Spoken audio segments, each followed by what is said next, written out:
Everyone, like, do we all exist? Do we all have a thing? Yeah. What? I try to, yes. Yeah. Right, fuck it, let's get in. Hey guys, Tarke here, and today we are joined by special guests Yoji and Balor, alongside the usual Octavian and Raiz. Let's start with what has everyone been up to? Raiz, what have you been up to? Why do you always start with me? It's every time, dude. Because you you complained once that I started with you, so I've just made it a thing that I always start with you. Because you like, it's so unnatural, Tarky. Like, why do you have to be like putting me on the spot all the time? So, Raiz, what have you been up to?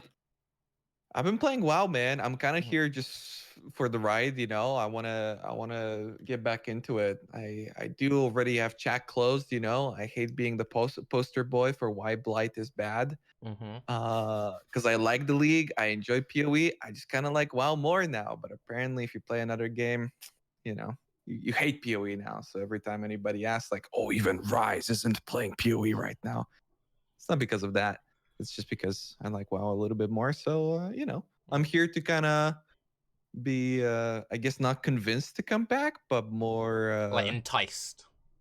Yeah, enticed. Yeah, that's the right word. Yeah.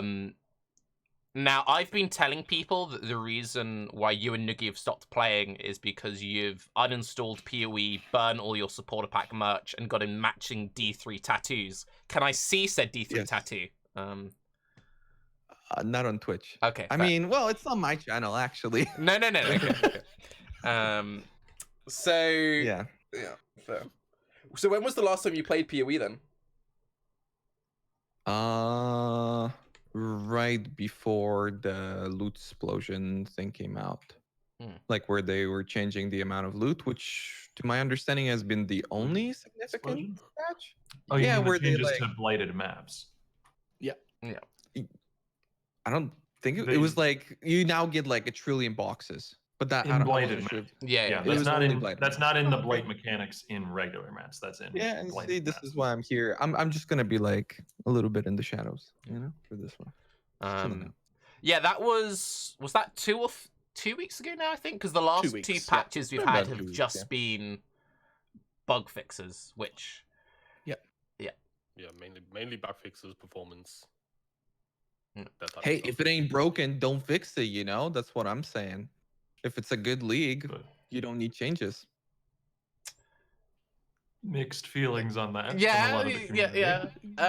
You know, I'm creating I'm proposing a question here. Yeah. Okay, well, before we get into the guests who I personally brought on because they're both very pro Blight, Octavian, what have you been playing? And, you know, have you been actually playing PoE within the last 3 months? Or Yeah. I'm closing in on level 100. I'm like 99 and 50, 60% on my Guardian. I actually started hardcore this time around, which is not something I usually do.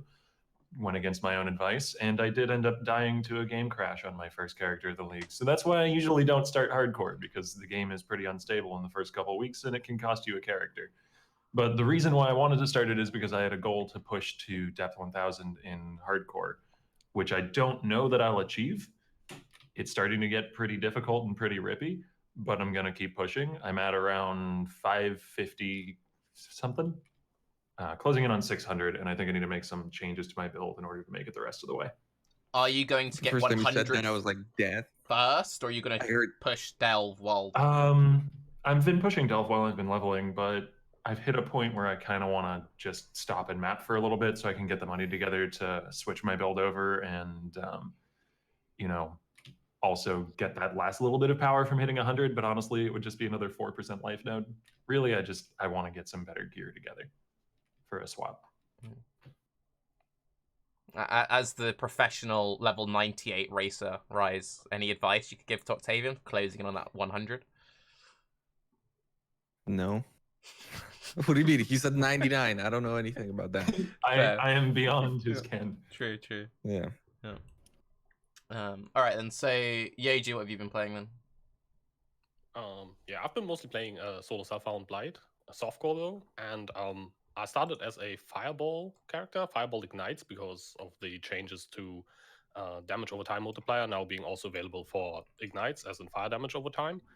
And I started as an Inquisitor, instead of like a Trickster, which would, I think, normally be like the obvious choice to most people, because I kind of like the utility it provides, and I think Trickster is like the obvious OP choice that most people would go gravitate towards. So I wanted to try something that's a bit underrated, and I think Inquisitor is actually pretty underrated. And it went pretty well, but kind of like how Solo Self-Found sometimes goes, I did not find a Rolling Flame Threshold Jewel. Even now, I'm like level 97.5 now. I've not found a single one yet. But I happened to find a Stormfire Ring, and I happened to find 25%, really well rolled 25% Fizz to Lightning conversion gloves. And so I was like, okay, if I got all these items and then the Fizz is extra, a Lightning Amulet dropped and the Scepter to go with it, and I was like, all right, game, calm down. I'm going to try Divine Ire now. And that's what I've been playing for the last like 3 levels or so, I think since like 94 till 97.5. Been playing Divine Ire, and it's going really, really well. And I'm playing Hybrid Yes Live. And I think it's a setup that's very similar to what Raiz actually played. I looked up some Divine Ire guides and was like, hey, Raiz played this. You stole my build. Okay, it's actually like even an Inquisitor. I actually wanted to pull this off as Fireball, but without Rolling Flame, the AoE coverage is like not really worth the lack of single target, and Divine Eye does a lot more single target. And then I got a Glorious Vanity Jewel for the Corrupted Soul that gives you 20% as extra life from the SSF, so, like, right? That's like, yeah, that's SSF, right? And the character's like closing in on 13k effective HP because I'm actually going like full on hybrid, like 50-50 live and hybrid. And that is without my multi-modded chest piece. So currently I'm using a basically unmodded +1 to gems Shaper 6-link chest piece and no ES or live mods on that. Not even like the Gravicious craft that gives you 10% extra. Not even that. So I'm already at like 11.5k effective HP, and the build is like immune to poison from the Soul of Shakira Pantheon, immune to elemental ailments from the Inquisitor, and I found a jewel that makes me immune to or unaffected by bleed from Red Elder, my first Red Elder that I did. Oh, the Malevolence while I'm affected by Malevolence. And yeah, the builder basically plays itself. It's like really hard to die, so I'm kind of like currently considering pushing it maybe even further to like maybe even to level 100. Currently like closing in on 98, still going pretty well. And since it's so hard to die, it's really hard to lose XP on this. Can I just quickly interject? Hate that helps. Fuck you. Can I quickly interject? So for my SSF adventure, I had a 5-link staff. I tried to 6-link it. I've been on a 4-link staff for the last 4 days. What I've been doing for the 6-link chess piece is I used 1,500 fuses, pressed the button, and it was there. So it took me so long to get that chess piece, even the base to craft, that I had the fusings lying around because I used the tabular until like 96. I was like, all right, might as well. I have the fuses. Why take the gamble? I just click and go, whatever. And I used like my 40 fusings that I had over the 1,500, didn't 6-link. I was like, all right, whatever, take the bench. So Tarke, what you're telling me is you didn't get the exact right Timeless Jewel and Watcher's Eye. No. Doesn't sound like you're very good at this whole solo self. Yeah, I'm not very good at the game. No, lucky, no. Dude. Yeah. I've been trying to target farm the Alva tier 3 trap room. I've even been doing it. Balor put out like a guide on how to do it. I've been doing it correctly with like the way you do it. Balor, if you want to explain your process quickly. If you want to quickly summarize this very complicated mechanic, so I don't have to. Yeah, it's like 20-minute video. I mean, says Balor. Speed up. It ended up having to be in written form on my website instead of a video because it was kind of too complicated to explain everything. But you can get like 70% of the way there by always upgrading every room you see, never changing unless it's the one you want, because you want to get tier 3 rooms in the rooms you don't want so they can't get picked again. And whenever you see a corruption room, well, that's the one you're targeting, or whatever room you're targeting, you never run any after that, and you never run the 3rd temple in a map unless it's a tier 2 room that you're going to upgrade to tier 3 because you'll be getting rid of it anyway. That'll get you like 70% of the way there to doing it perfectly. So that's the TLDR version, basically. But yeah. So basically, I'm doing similar-ish build to Yoji. I'm using the fire damage over time multiplier, and I'm playing a pure Burning Ground fire trap build. You can get it with like my SSF gear. If I wasn't on a 4-link, I think it's 1.8 mil Shaper DPS with just that, nothing else. Like no helm enchants, no damage rolls on amulet or rings or belt or anything. And that's just because of like how crazy the damage scaling is. Like it's got way higher numbers than Essence Drain and Course to Carry. It basically plays like Course to Carry, but can do any map mod, and it's just kind of chill. And the one thing which is really fucking me over is I managed to get level 4 Enlighten, which means I could add Malevolence to my build, which would push me up to over 2.2 mil damage. But I would need the Blood Magic Trap Gloves from Incursion, which, to get those gloves, you need a tier 3 trap room, and it's not a guaranteed fucking drop. And whenever I get the tier 3 trap room, I get a really nice blue scepter with trap damage. Ooh! And Can you also get like mine gloves and stuff? I yeah, think you the can pool is get fairly large for the mods. mine or trap damage, like staffs, one hands. I think there's something with like throwing speed, and it's just like, yeah. I've been really considering swapping into Trade League for the last like 3 or 4 days, but I've been like, I know that if I can get it in SSF, it will be like such an achievement. But at the same time, I fucking hate myself, and it's like I could just buy these and it'd be like 5 chaos, but it's what you get with SSF. So yeah. If you transfer over, the next temple you run will We'll drop give it it for to you. me. Yeah. Yep. That's how that works. But anyway, sorry, I cut you off there, Yoji. Was there anything else that you've been doing at the moment? No, not really. The damage is pretty good on Divine Ire. I did like 2 Uber Elders now. The first one I had just uploaded the highlight. I had insane lags because for some reason I'm having like crazy lags on the EU servers these days, especially in the evening. But I'm playing on Russia now. That actually works, interestingly enough. I have like 80 ping, which is not that great, but at least it's stable. So I did the second Uber Elder and that went way better. But both actually work pretty well. Also, I'm getting like insane RNG this league. My first Shaper dropped the Starforge. I got from 4 Red Elders that I did, I got 3 jewels, and from 2 Uber Elders, I got another jewel. None of them are particularly useful for any build that I can imagine, except for the one I'm using that makes me bleed immune. But it's still like just the drops that are happening is insane. And yeah, so that's why I'm considering pushing maybe to 100, because it's just I'm not getting this lucky anytime soon again, and the character is actually way stronger than I ever imagined it would be. So it seems reasonable to if it's kind of like a now or never situation. Plus, I'm loving the league, so I'm having so much fun. Why not? What do you mean? It's my build. What do you mean it wouldn't be strong? Hello? Well, I thought I would be playing Fireball for the most part, and I wasn't sure if the damage would be enough. I mean, Okay. I heard you have some experience with not finding a Stormfire till very high levels, so I didn't really want to bank on that one. Yeah. True. Have you tried crit at all? Have you thought about it? Yeah, my gear is kind of like pretty maxed out around non-crit, so it would be very hard to like switch a lot of that stuff around. But I might try it at some point. I think crit would be insanely strong if you actually. I have a Kalito's, what's called the Kalito flask, the unique diamond flask, which I think would be mandatory for going crit. Otherwise, it's not really worth it. And I think crit would do absurd damage. And I'm pretty sure once someone comes out with like a actual ignite crit build, be it like Flame Blast or Divine Ire or whatever, people will kind of like notice how crazy this is, because I'm already have no trouble with stuff like Uber Alta, even though I'm absolutely not practiced with the fight at all, and like pretty much one-tapping most phases of most bosses with it. And yeah, if you can even get that even faster, it's going to be pretty crazy, I think. Fire.multi in general is being slept on a little bit, so I'm glad you guys are giving it some play. I was looking at what I wanted to play as my next build of the league, and since I've been basically tryharding for the full first month, I wanted to do something a bit memey. And Searing Bond got a massive base damage buff, can scale off spell damage now, and Fire.multi is in the game. So you can get like 8k life on a chieftain with endurance charges and fortify and like good mitigation, like actually hardcore viable, and still have 1 to 1.5 million Searing Bond DPS for Shaper.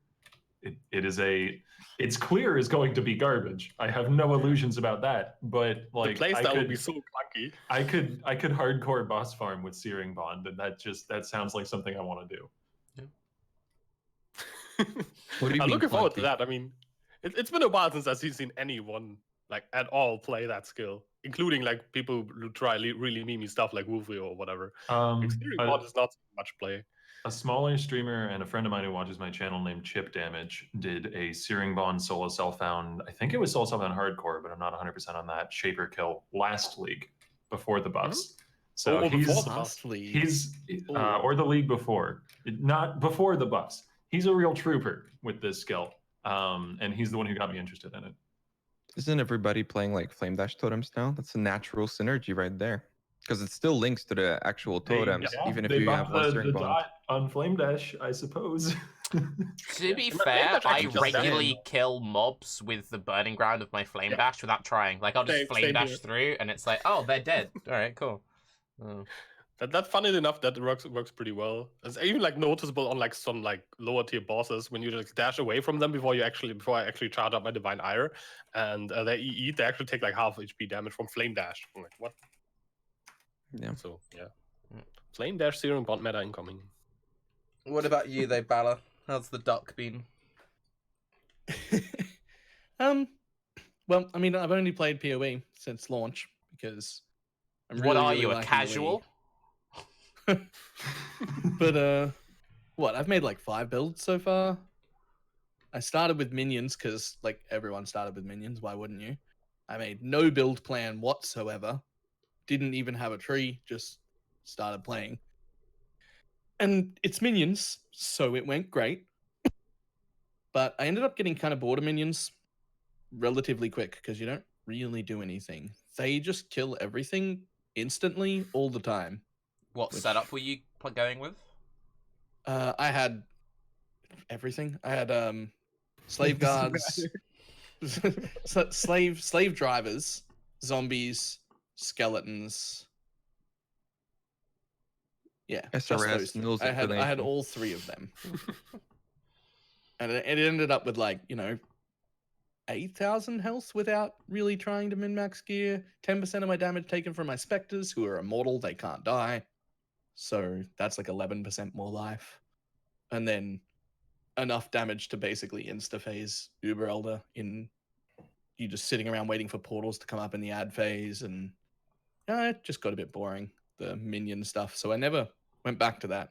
I ended up making a Divine Ire Ignite Inquisitor. He stole my build that I stole from Raiz. God damn it. Except mine sucked because I didn't look at anyone else's builds. I got to about level 89 and it just was terrible. I was doing maybe 500,000 Shaper DPS. I killed 1 Uber Elder with it and it was painful. So I was just like, nah, I'm done with that. And then like 2 days later, somebody linked me Raiz's video on it. And I was like, I see all the things that did wrong. Oh no.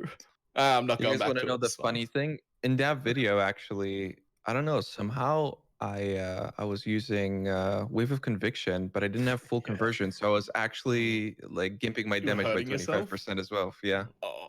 I don't know how I didn't like process that, but Yeah. yeah. I found out after. I nearly was like, did the "Wait a same minute." thing on my fire trap character. I'm like, oh, I need to get the debuff going. Easy, wave of conviction debuff to fire. And then I'm like, wait, hang on, I do mostly fire. Oh, okay. So I dropped that at like Shit. the thing with PoE now is a lot of time you can be like gimping yourself and it takes a very long time for you to notice. Like a very long time. Yeah. Sorry, go on. So then we ended up making a Poet's Pen low life volatile dead necromancer, which is absolutely disgustingly powerful. I know it's What been getting a Poet's Pen? decent amount of attention, but it's proper actually disgusting. I was up at like I can get to 16 attacks per second, which ends up being too much. I ended up having to use a lower level faster attacks and not get the more attack speed gloves because I did way too much and I was clipping the cooldowns of Poet's Pen. And we worked out that we had, like, when you're waiting on Uber Elder to start, in just that like time where he's talking, I had 240 volatile dead balls waiting to attack something. They would phase Shaper and then hang around and then phase Elder as soon as he became attackable. And then it was it. It was over. Like, it was just, every phase was just over like that. So that was very fun. But again, got too powerful. And so got a little bit boring. Because I'm in softcore now instead of hardcore. So it just, So we ended up making a miner, which started as icicle mines and has now become purifying flame mines, which everybody is sleeping on. It does about as much damage as pyroclast mines, except it's got better clear than icicle mines, and it gives you what's the name of the ground? Consecrated ground. Consecrated. Consecrated ground. So you get 6% regen on top of it, and So I've been delving You with missed that. the most important thing, though. You can see the screen. You can see the screen. Yeah, Yeah. you can see things. Yeah. Yeah. Which has made dodging things in deep delve a lot easier because I can now see where things are to dodge them. So that's been huge. Then I got. I'm not bored of delving. I just keep wanting to do Blight content, so I had to make a mapper again. So I ended up making a void shot, ice shot raider, and just didn't want to make tornado shot again, but I wanted to do elder maps and do Blight content, so that was really fun. He's like mid 90s and mapping very fast and is quite fun. See, I thought that you had made that character from the name, which I won't repeat on stream because it's not necessarily that's fair. PG. I thought you had made the character to be like one of those 200 ES, push 3K delve. It was a backup, just in case the miner couldn't make it. It's now there as a backup in case my miner doesn't make it. I don't think there are any miners past 1,000. I don't know for sure. I'd have to check. But there's not a lot. I think I'm like the 4th deepest saboteur right now. And I'm only at 750 or 760. Yeah. The delve meta inevitably becomes really like, what's the word I'm looking for? Cloistered, and people don't branch out and experiment. And I don't really mean that as like a slight against people who are deep delving, because especially like in hardcore, but even in softcore, if you're going to put in the time and effort and currency to go deep and to go like past 1 or 2K, of course you're gonna fucking do it on a good build. You're gonna do it on a build that has already been proven to get that deep, because you don't want to put that much time in and then have all of your effort be for nothing when your build can't make it past 800 because you didn't think of something. That is what I keep getting told too. Is like, why don't you make one of these other builds? And I'm just like, well, just because nobody's doing it doesn't mean it can't make it that far. Oh yeah, no, I think there's a lot of things. Can. I think there's a lot of things being slept on. Yeah, I think it can make it that far, and I think it'll be fun to do it on my own build that I've made instead of just copying a PoE Ninja build. That sounds like more fun to me. So even if it's going to be more expensive or a little bit harder, like I'd rather just keep going on my own until a point where I cannot, and then if I have to, I've got the Raider leveled up that I can swap over to one of those no life, no barely any energy shield, don't get hit speedy. Octavian, builds, since I want to done... try and avoid playing sorry. Since you've done like the 1K delve push a lot, what are like the core like things that you have to have on a build to make it work? A powerful initial layer of pure avoidance, so high dodge or high block. That isn't necessary, but most builds are going to need that unless you're cheesing immortality, which there's not very many methods left to do that now. I think the only way that you can really achieve that is through like party play with rotating impurity auras, or cheesing near to immortality with like Unshattered Will, Juggernaut shenanigans with self-cursed temp chains and all that. So unless you're doing basically immortal or immortal, you need a high avoidance mechanism. So you need like a decent chunk of dodge or block. You need an EHP pool so that if everything goes wrong, you don't get one shot. So like 7.5K plus at least, and that's on the low end. You want corpse removal if you can get it, like that's highly prized. I've done it once without corpse removal and it wasn't fun. You need a way to deal with chaos damage and good LE mitigation, like very good, like balanced Wise Oak, some max res scaling, maybe throw in Divine Flesh. That's what I'm doing on my current push. I have none of those things. You have corpse removal, don't you? With the Purifying Flame? I thought you had some gained as extra. I do have corpse removal. That's it. I have glancing blows. Yeah, not quite the same thing as avoidance. And heal on block, and that's been carrying me pretty hard.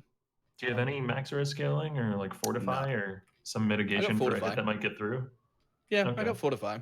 He can see the screen, which is pretty big. So, are you crafting?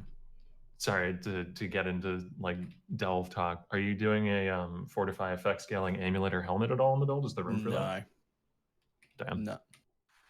Damn. I do have Maybe it's trying to say it's 10,000 effective life. What's that? I have 10,000 energy shield, which will eventually be about 12. I mean, without the mitigation layers, that will start to get shredded real hard post like 700-800. Can I just say, My Octavian? cat just got into the room and locked herself in here. Sorry. Okay. While you What's up? while you handle the cat, I was just say that was the most parental I've ever heard. You know when you say something and your mum's just like, I mean, sure, but no. Like, It was like he realized soon enough that what's going on. I'll let him here. make his own mistakes. You've got the advantage of really good coverage and really high damage, so most things aren't going to end up being a problem because you're going to kill them. But like a screamer from off screen with mitigation missing is going to kill you. I have a backup. Like basically, plan. I wouldn't do your setup for hardcore, but it should probably be able to work in Lord, software. no. I've already died like 11 times. Yeah. In the last 2 days. All right. How deep are you, by the way? Did you mention that? 760, I think. Usually like around 600-ish is when my like non-delve optimized builds kind of like get tracked. I don't know if the scaling actually changed. I know the scaling of delve changed It's like for getting the harder earlier levels. faster. It's getting. It's also harder like in the faster. deeper ones because I'm like around 300-ish and it seems kind of fine for now. But I mean, it might usually just be that I'm more scared because I'm doing it in hardcore and I haven't done it in hardcore before, but it certainly feels like it's getting tougher faster. all right. Before we get into the PoE thing, one thing which I thought was a very interesting topic to talk about is the mid-league slump. And it seems like some of you might already have it. I'm on it just because of these fucking gloves with Alva. But have you guys hit the mid-league slump yet this league? How do you handle it in past leagues? And do you notice the slump hitting sooner? Which is something I seem to have noticed over the last couple of leagues. People are hitting that slump like earlier and earlier. Raiz, you're having a bit of a giggle to yourself there. Yeah, because it's interesting for me. Because for me, it's the opposite. It's like every day I'm more excited to play PoE. It's kind of a build-up. Because normally I'd be playing PoE for the entirety of the first month and never even think about any other game. And now since I've been playing WoW, it's like, WoW's getting kind of staler and staler every day, right? And you can only run 100 fucking UBRS before you get your trinket, and don't like get super angry about it. So now I'm like, everybody's like, yeah, I'm kind of getting bored. But for me, it's like, yeah, I kind of want to do some SSF stuff, especially, you guys talking about it. So that's why it's funny. How about you guys? Are you getting bored? Go ahead, Yoji. I think I've got like a unique perspective on this because from Harby since the league. What was the league before last league? Because I didn't actually play the leagues for quite a while. Yeah, Synthesis. Yeah, Synthesis I tried, but I didn't really like it early on. So I played from Harby until Synthesis. I played Soul Self-Found Standard because I had the problem of if I was playing the league, I would usually like around 2 months in, or maybe like 1.5 months in, I would kind of like get to a point where my current build either kind of like finished or I didn't really feel like playing it anymore. And I wanted to play something new, but I was like, but there's only like a month and a bit left. So I didn't really feel like trying a new build. So I just kind of like left PoE and did something else. But for the most part, I either like just didn't play much and didn't play video games much at all and just did something completely different. I kind of like always like, I miss playing video games, but now it's only like 3 weeks till like the new league where I start playing now, and then it kind of like stayed that way till the new league came out.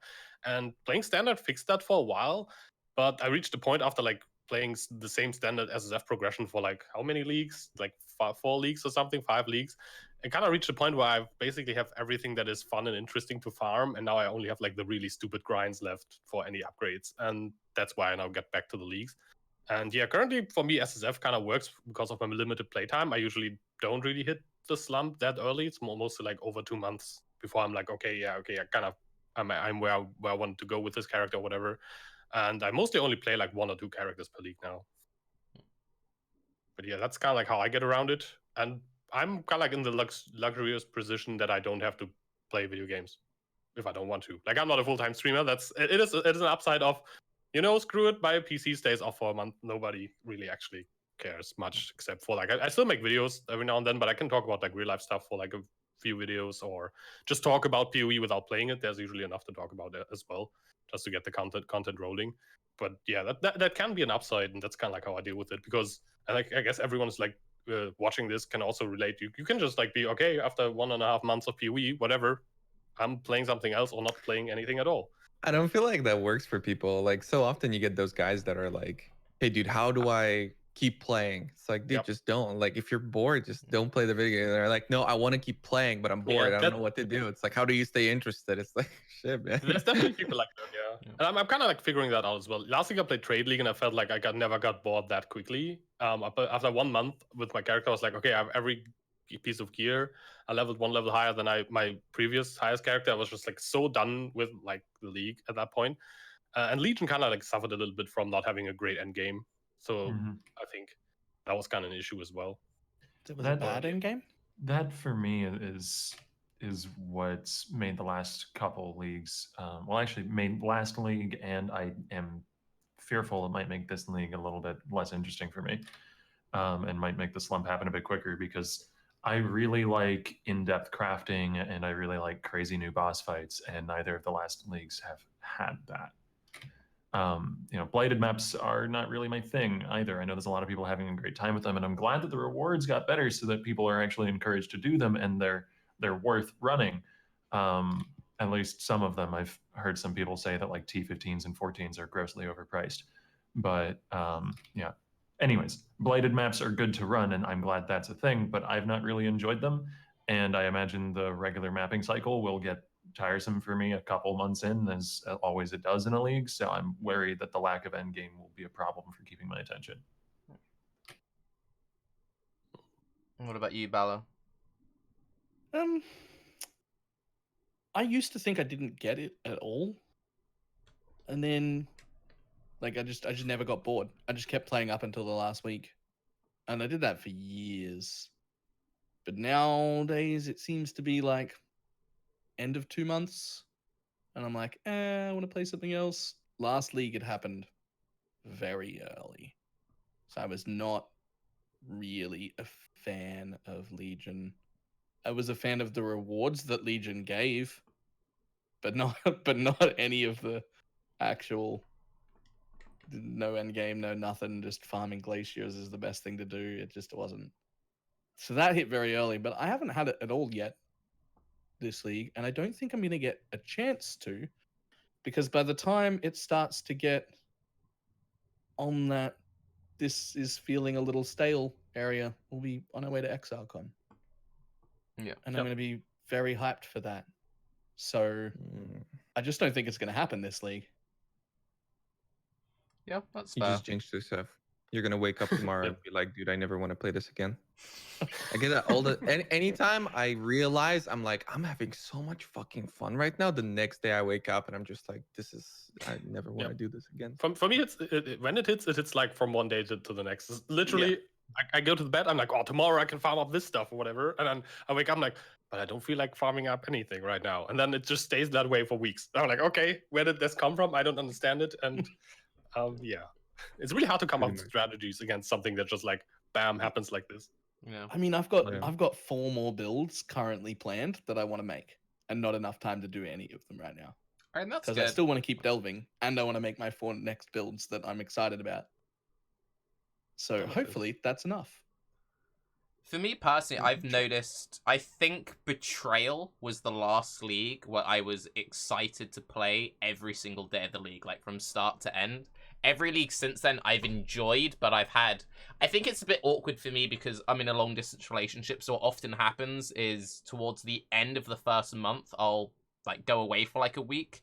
And when you have that break in the middle of a character, it's very difficult because you come back and you're like, well, do I make a new build or do I come back to this character that I've now paused?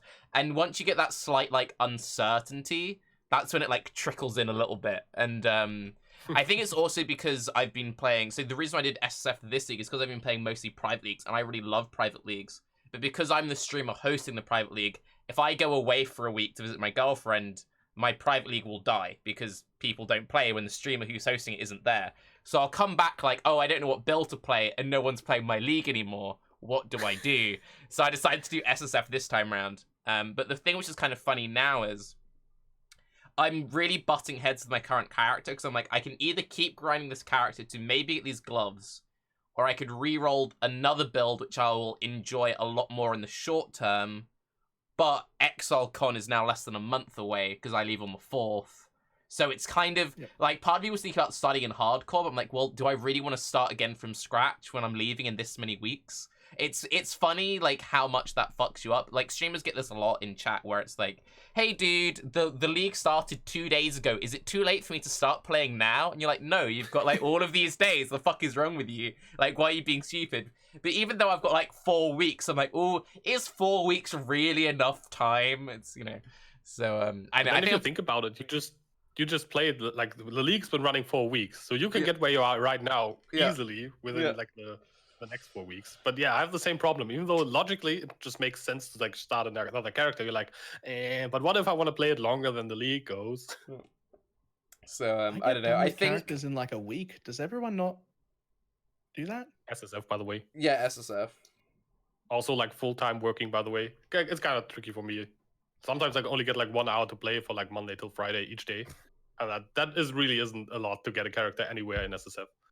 Characters get done with me for, you know, way earlier than a week. Like I die in like 2 days and then it's reroll time, no problem. So but you level up that's fast. actually the thing. That's the thing I miss the most about hardcore.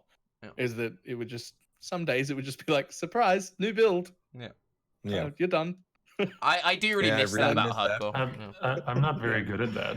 From the hardcore that I've started playing, when I die on a character and I wasn't planning to be done with it, my brain doesn't want to think about other builds. So I've re-rolled the same character 3 times. Because that's what I want to play. Yeah. Now I'm feeling a bit done with it, so I'll probably make a new build soon. But yeah, no, if I want to play this build, that's all I can think about when I think about Path of Exile. Like I just won't even be interested at all in anything else. So if I die on a character, I'll probably remake that character again, exactly the same, if I wasn't done with it. For me, it depends when the death happens. The most depressing part of Path of Exile is like if you're on a fresh start and you die like Act 6 or Act 7, you're just like, I just want to delete myself from existence. Like, what the fuck is wrong with me? I'm a failed human being. Like, Jesus Christ. Whereas one of the deaths was almost at level 98, and I rerolled and I'm almost level 100. I really just wanted to play this build. Yeah. Yeah, but there's like a threshold to that, no? For me, it's usually gear. It's like I gear up the character. I'm like, okay, especially in SSF, I'm like, okay, this is pretty much like the maximum of where I'm gonna get with this. And then I die instantly, but I didn't actually get to play with all the gear. Yeah, that's the fucking absolute worst for me, because I don't want to reroll the same thing because I'm never gonna get to that power level. But at the same time, I want to play the fucking character because I didn't actually get to enjoy it yet. You feel robbed. I also hate it you feel robbed. I had that when I was wanted to play like a Righteous Fire character back in the day, and I leveled and I equipped like the Rise of the Phoenix back then, and I was like, okay, right, I'm RF. First map I run, I die. Yeah. I played like this miserable leveling build up to RF to like experience the actual build, and played it for like a minute. And I was like, no, do I reroll? Do I Mine not always reroll? depends on how I die.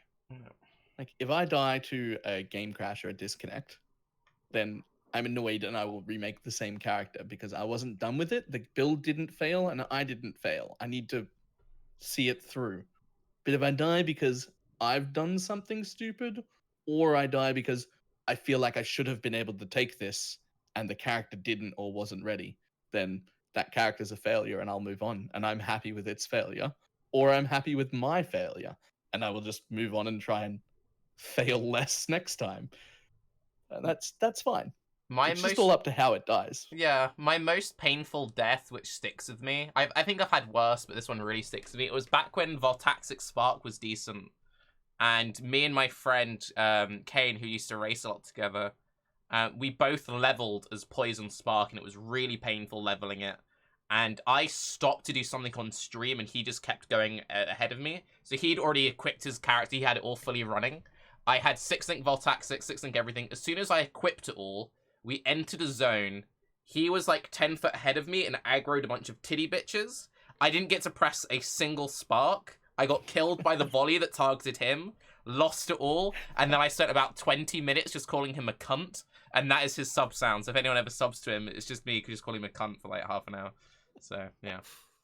Do you not intentionally try and kill your party members in It's hardcore? it sometimes it's funny. Like, it's funny when you're like racing in your like late 90s and like you proc bearers and the other guy dies to your bearers. Like, that's kind of funny. It's really funny, yeah. Is Super that funny? It's absolutely or hilarious. what's the invasion crab where he does like the novas and shit? Does like Well, you maybe hit him? Detonate dead. Yeah, but if you die The to that, DP that's crap, already or- fucked up. I accidentally, there was a clip of us racing, we were like 98 or something, and I was playing KB Mines, and I was like off screening and he was ahead of me, and I then ran into it. He logged and nearly died. I nearly killed myself, and there's me like, dude, what the fuck? Like, why did you do that? We watched the VOD, it was just me procking it myself, and I was like, okay, my bad. But, yeah. For me, it was Shrapnel Bearer way back with Crane. Apples. And yeah, Shrapnel Bearer just fucking blew me up. He's It's still not scary. funny. We had 3 full group wipes in a mayhem race or something in the late 90s. We're like rank 2 and then got back up to rank 6 and then died to it again and then got in just shy of the top 10 on a third one. And then died to it again, full party wipes to Shrapnel Bearer. Just Persistence. not. Yeah, just every time it was Shrapnel Bearers. As I'm just gave up on that race. Like, well, we're done now. People are already level 99, and we're starting again from level 1. And there's 19 of them still alive between 98 and 99. Like, we're not catching up. Well, at least you There know what was you need to one work race on. specifically that was like that. The race where like they haven't implemented, like they haven't changed the porcupine with the reflect, and everybody was playing EK, and it was like, if I meet the porcupine, I'm dead, but if I don't, then I'm rank 1. And everybody was just like dropping like that. It was such a fucking awful race. The worst part for me was that I think I was like 98 or 99, and I was so happy about it, and then I died to Shore Boss because it spawned beyond, and I was like, oh, I'm gonna just kill them. I but then remember this it clip. doesn't. Yeah, it doesn't show the fucking aura when they pop up. So it apparently spawned with a haste aura and just popped me right before I killed it. It was like, Was like a man. DD, right? Yeah, Yeah. It popped the Yeah, boss. I remember that one. I that was so remember that good. That was really I was good. just like, oh, I'm just gonna kill it, no problem. And then the aura shows up and he instantly pops. I was just like, Jesus Christ. It was bad. There were so many choices I could have made there, but no. I have the to right one. admit, one of my favorite parts of PoE is the prophetic Raiz rip, where he's like, "Oh, this could kill me," then it like kills him like a second later. Yeah. Oh, I think Noogie's the master of that. Noogie always has like the best thing. The best sentence he does right before like You the just whole, need to build more defense, bro. build more Yeah. defense. I know how to The numbers of times he died to Yeah. the train after saying that is insane. I think he's like still had some rips like leaks after that. Yeah. He's a My real favorite master one of of that.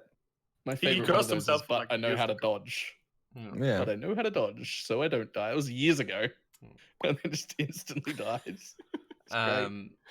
Right, so to get back onto the whole Blight thing, since both Balor and Yoji are very pro Blight, and some people are kind of a lot of people are kind of like, fuck this league or whatever. Starting with you, Yoji, what are the things in particular which make you enjoy Blight so much? All right. So first of all, I think the thing I enjoy the most about Blight that it just feels very different from a lot of like leagues, especially the Blighted maps are probably the most fun content that I've played in PoE in quite a while. I think the last time I was enjoying the actual league content this much was when I played a bit of Delve, and Delve to this day is still like my favorite league. And I think the Blighted maps, the hectic, trying to like build towers, defend lanes, trying to keep up with the mini map. I think the UI and the whole like dots on the minimap actually works really well. And I was like, in the beginning, I was very skeptical if the implementation of Blight will actually be good enough to be enjoyable. And yeah, overall, I think the implementation is really, really good and rewards like good planning and like playing with the towers and like actually making up good strategies around the lanes and all that kind of stuff. So that's, I think, one of the main parts that I really enjoy. For the thing that people say that it's not rewarding, I can't really tell how it's in Trade League. Apparently, as Octavian said, some higher tier maps are a bit, Blighted maps are a bit overpriced compared to the rewards apparently. But in SSF, it's just you get so much really good loot. Like you get a lot of fossils, for example. You get a lot of essences, which in SSF is just like crafting extravaganza all the time, which is like where half my gear comes from. And yeah, I think that alone is like really, really cool. Also, I really like the anointing. It's not a very deep crafting system, but it opens up cool building possibilities. Like you can get a node from halfway across the tree, which is something I've always kind of like wanted. And I always like the what's called the Blight, the breach chest that gives you like a keystone. Always like experimented with like choices for that, but that was always super random and it was only a keystone. And I think like notables actually allow a bit more flexibility and like actually, I think most people mostly use it for like power creep or like getting extra power to their character, but you can actually enable some really cool stuff with that as well. It hit certain breakpoints that you were not able to hit before on certain builds, which I think is pretty cool. So yeah, overall, and I'm just enjoying like the overall mechanic. I like the map blights. I think they are a bit, I don't know, they're not that in depth as blighted maps, and they are like I think they actually feel completely different, and you can probably on powerful builds do them without really building or thinking about the towers much. So they feel more like a usual PoE league where you click a thing and stuff spawns and you kill it and rewards pop out, kind of like Legion, Breach, whatever. While the blighted maps actually feel like completely different content than we've never really had before, like the sheer amount of mobs and the whole like tower building planning. So I think that's what I've really been enjoying. There are a lot of stuff that I can totally understand why someone wouldn't like Blight, and also why Octavian says he doesn't like blighted maps. Basically, if you don't like the core gameplay of a tower defense game, you probably won't really like blighted maps. So I kind of feel like some of those people who love running the labyrinth, but they know that a lot of people really hate the labyrinth, and I think a lot of them probably can really understand why, because it is just a very divisive and very different type of playstyle. That's not the core playstyle of PoE. So I can totally understand how people don't like it. I just happen to really love it. Do you want to do the same Balor and then we'll like cross-examine and all this bullshit afterwards? So, okay, one of the biggest parts that I really like is something that gets me a lot of hate from the faster players. I really like the pacing and that it slows my game down. I feel like we've been moving too fast for like a year or two now, maybe longer. The whole game just moves a lot quicker than I would like. Like, I'm still very much enjoying it. I do like to try and go quickly, but I feel like the cap to our speed has just been growing and growing and growing and growing. It's gotten to the point where now your best, quote unquote, best characters are opening a new map every 50, 60 seconds. And I dislike that. I would like it. If it were my world, it would be taking 3 or 4 minutes to finish each map, but you would still get the same reward per time spent. Like I would want to. I like the amount of reward per time spent to say the same, but I would like for the content to be more engaging, and that's what I feel like Blight gives me. It gives me a slower encounter with specifically the bosses in tier 16 maps that pop out of Blights. They have appropriate amounts of health. Like, they don't just fall over. Even if you're doing 2 or 3 million damage with 2 Inspireds on, they can still take 20, 30 seconds to kill and will kill me in the meantime if I stand still or do something wrong. And I like that. I like that I have to engage with them rather than just insta-kill everything and all I'm looking at is Herald of Ice explosions. So I really, really love that. I also really, really love that they have rewarded higher tier maps more so than lower tier maps, because the Blights do not feel rewarding to me when I'm in white and yellow maps, but when I'm running my Eldred map, they do. When I'm running my tier 15 and my tier 16s and I open up Blight content, the reward I get for that time feels good. It just doesn't feel good in the lower ones. So I like that we've been sent up to the higher tier maps to get the good rewards, and slowing gameplay is my 2 big things. It also, the blighted maps, fantastic, and it's the only thing I hate about the league is that I've only got about 25 blighted maps the entire time I'm playing, and I'm playing 12 to 14 hours a day, 7 days a week. That is not a lot of blighted maps. I want to do more of those, please. That's the only big negative I have. They're really fun, and I don't have enough of them. I haven't seen a lot, but I think because, as you said, higher tier maps are much more rewarding with the actual Blight mechanic in maps. I've been seeing a lot more than what people have been reporting to me in like chat and what I've heard from other streamers, because I've stuck to just one character most of the league. So I've just been in Elder maps the whole time. So it seems like Blighted map drop rates are weighted heavily towards higher tier maps. You know, I'm still getting like T10s or T8 Blighted maps pretty often, not high tier ones, but I'm getting a lot more. Like I sold off 30 or 40 of them a couple days ago, and I have another like 15 to 20 now. Yeah. You All the tier sold them? 13, all the tier 13 plus ones. I sold are them really because rewarding to do.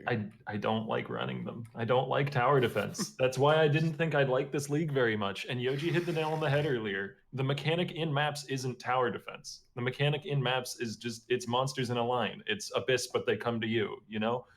And I like that. I like killing monsters in Path of Exile. That's not really a big surprise. I don't like tower defense. So I sell my Blighted maps because I don't want to run them because they're not fun to me. But I can certainly see why other people would enjoy them. I mean, they're good money too. If you don't enjoy it and you're selling them, then Yeah. you're still going to make a good profit off it. No, I've made plenty of currency just selling them off. Possibly I could have made more by running them, but I wouldn't have enjoyed my time spent, and that's more important.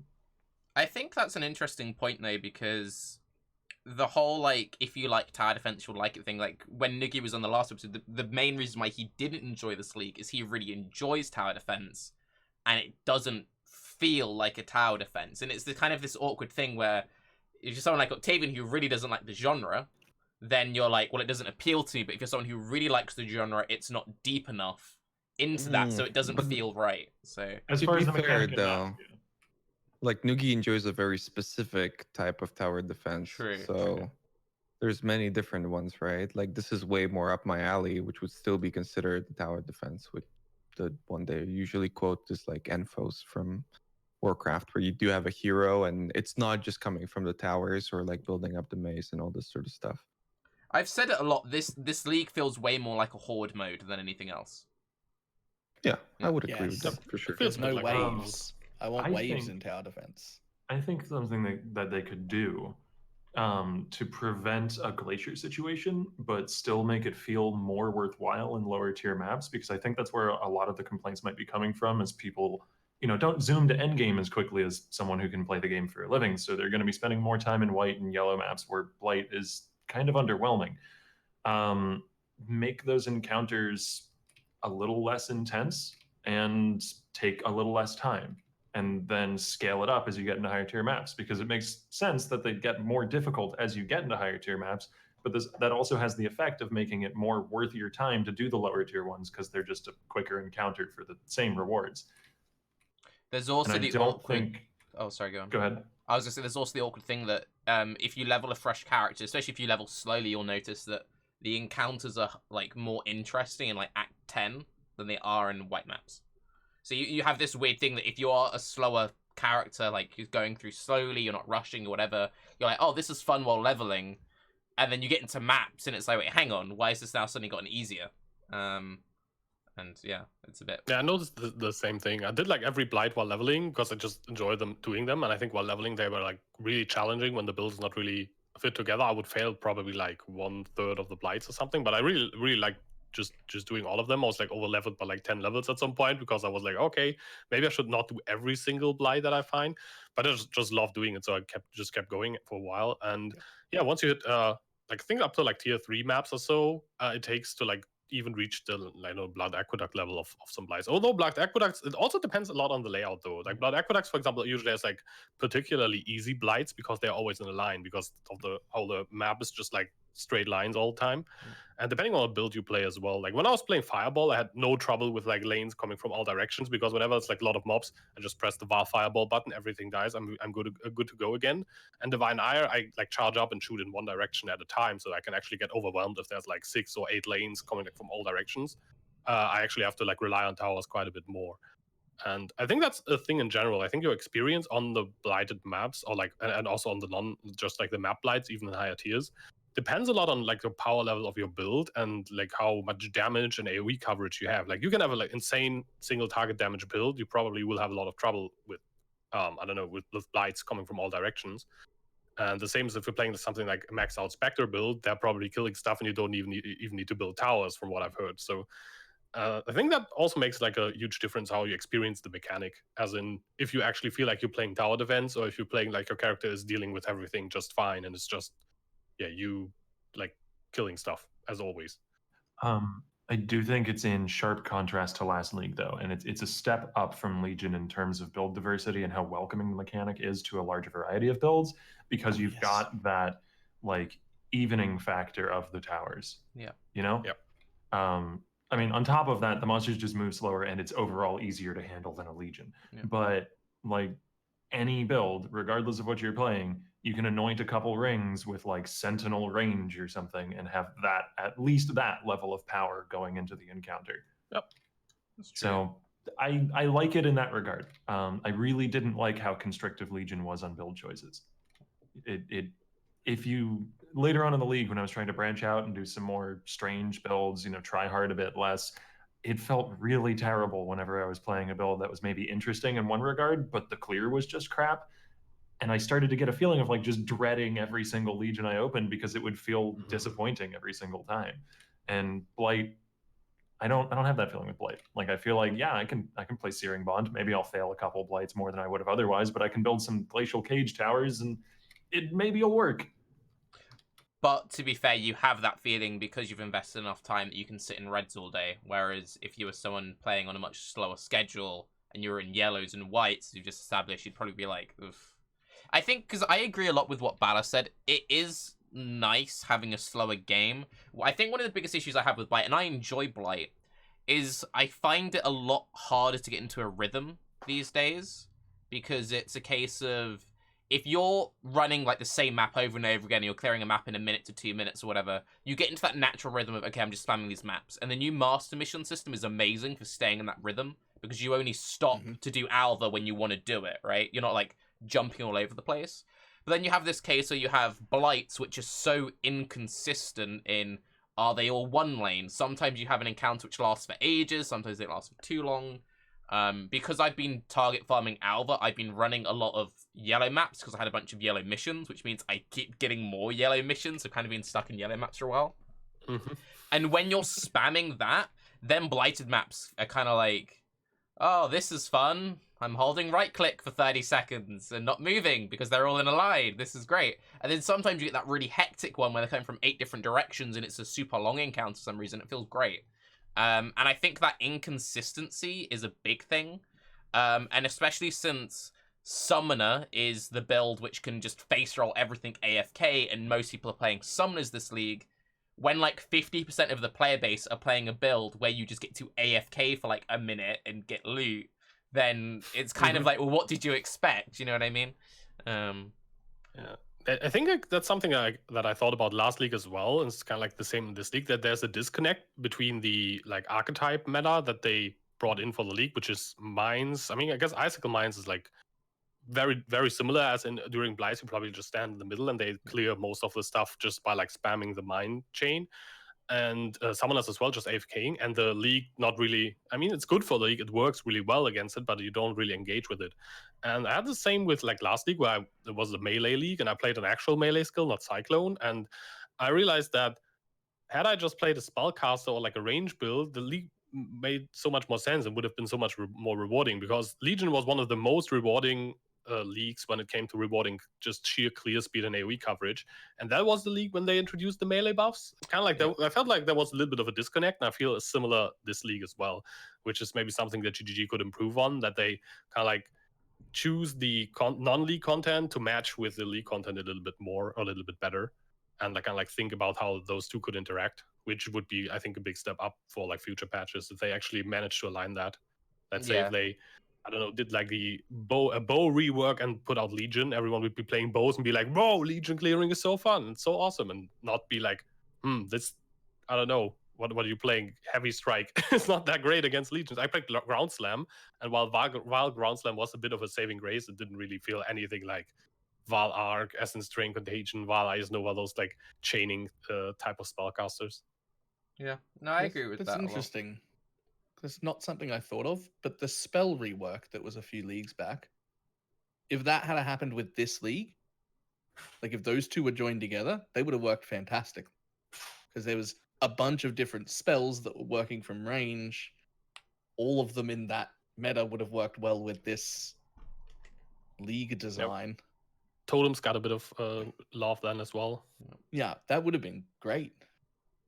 I think But it's yeah, something that Jonathan even mentioned on Baeclast a couple times. As the departments get bigger, there's less communication between the departments, and I do often notice with like releases, it's a case of like these guys aren't talking to one another, because if they were, why are they doing these things? And I always complain about it, but also I'm curious, since you played it, Raiz, Pyroclasm Mines, the art team didn't talk to the fucking players of the game because you can't see anything. How bad did you find it when you played it, out of interest? I didn't find it bad at all. Really? Was that before the Yeah, MTX, or? I don't have a problem with it at all. The MTX makes it a little bit worse, but you know, you guys want to eat the cookie and have the cookie too. You know, talk about how the game's too easy, but then you want to see the screen. Like I don't, you know, you guys fucking can't be pleased. So Yeah. it was fine for me. I've yeah. been playing with my eyes open. That's why the game's too easy. Yeah. There you go. Just Right. as a challenge for hardcore, just cover up your health globe. See how that goes. I'm just going to turn off my main monitor and I'm going to let chat direct my play. I mean, that Twitch should go plays well. Balor, plays Pee-wee. to be fair, you might as well cover up your health globe on hardcore, because nowadays it's like you're Yeah, yeah. 100%, then you're 0%, so you're it doesn't empty. really make a difference. Yeah. It's like, what are you gonna do? Click your life flask? Come on, bro. Yeah, that's fair. Since we kind of dipped into it a little bit, I think we should probably talk about the archetypes now, and we can swing back around to Blight. We've had like a year or so, because they first came out in Incursion, where it was the major trap rework, and since then nearly every league has had like a clear focus on it. Now that we've had it for over a year, how do we like the system, or do we wish that it was more general and less targeted towards everyone plays this build?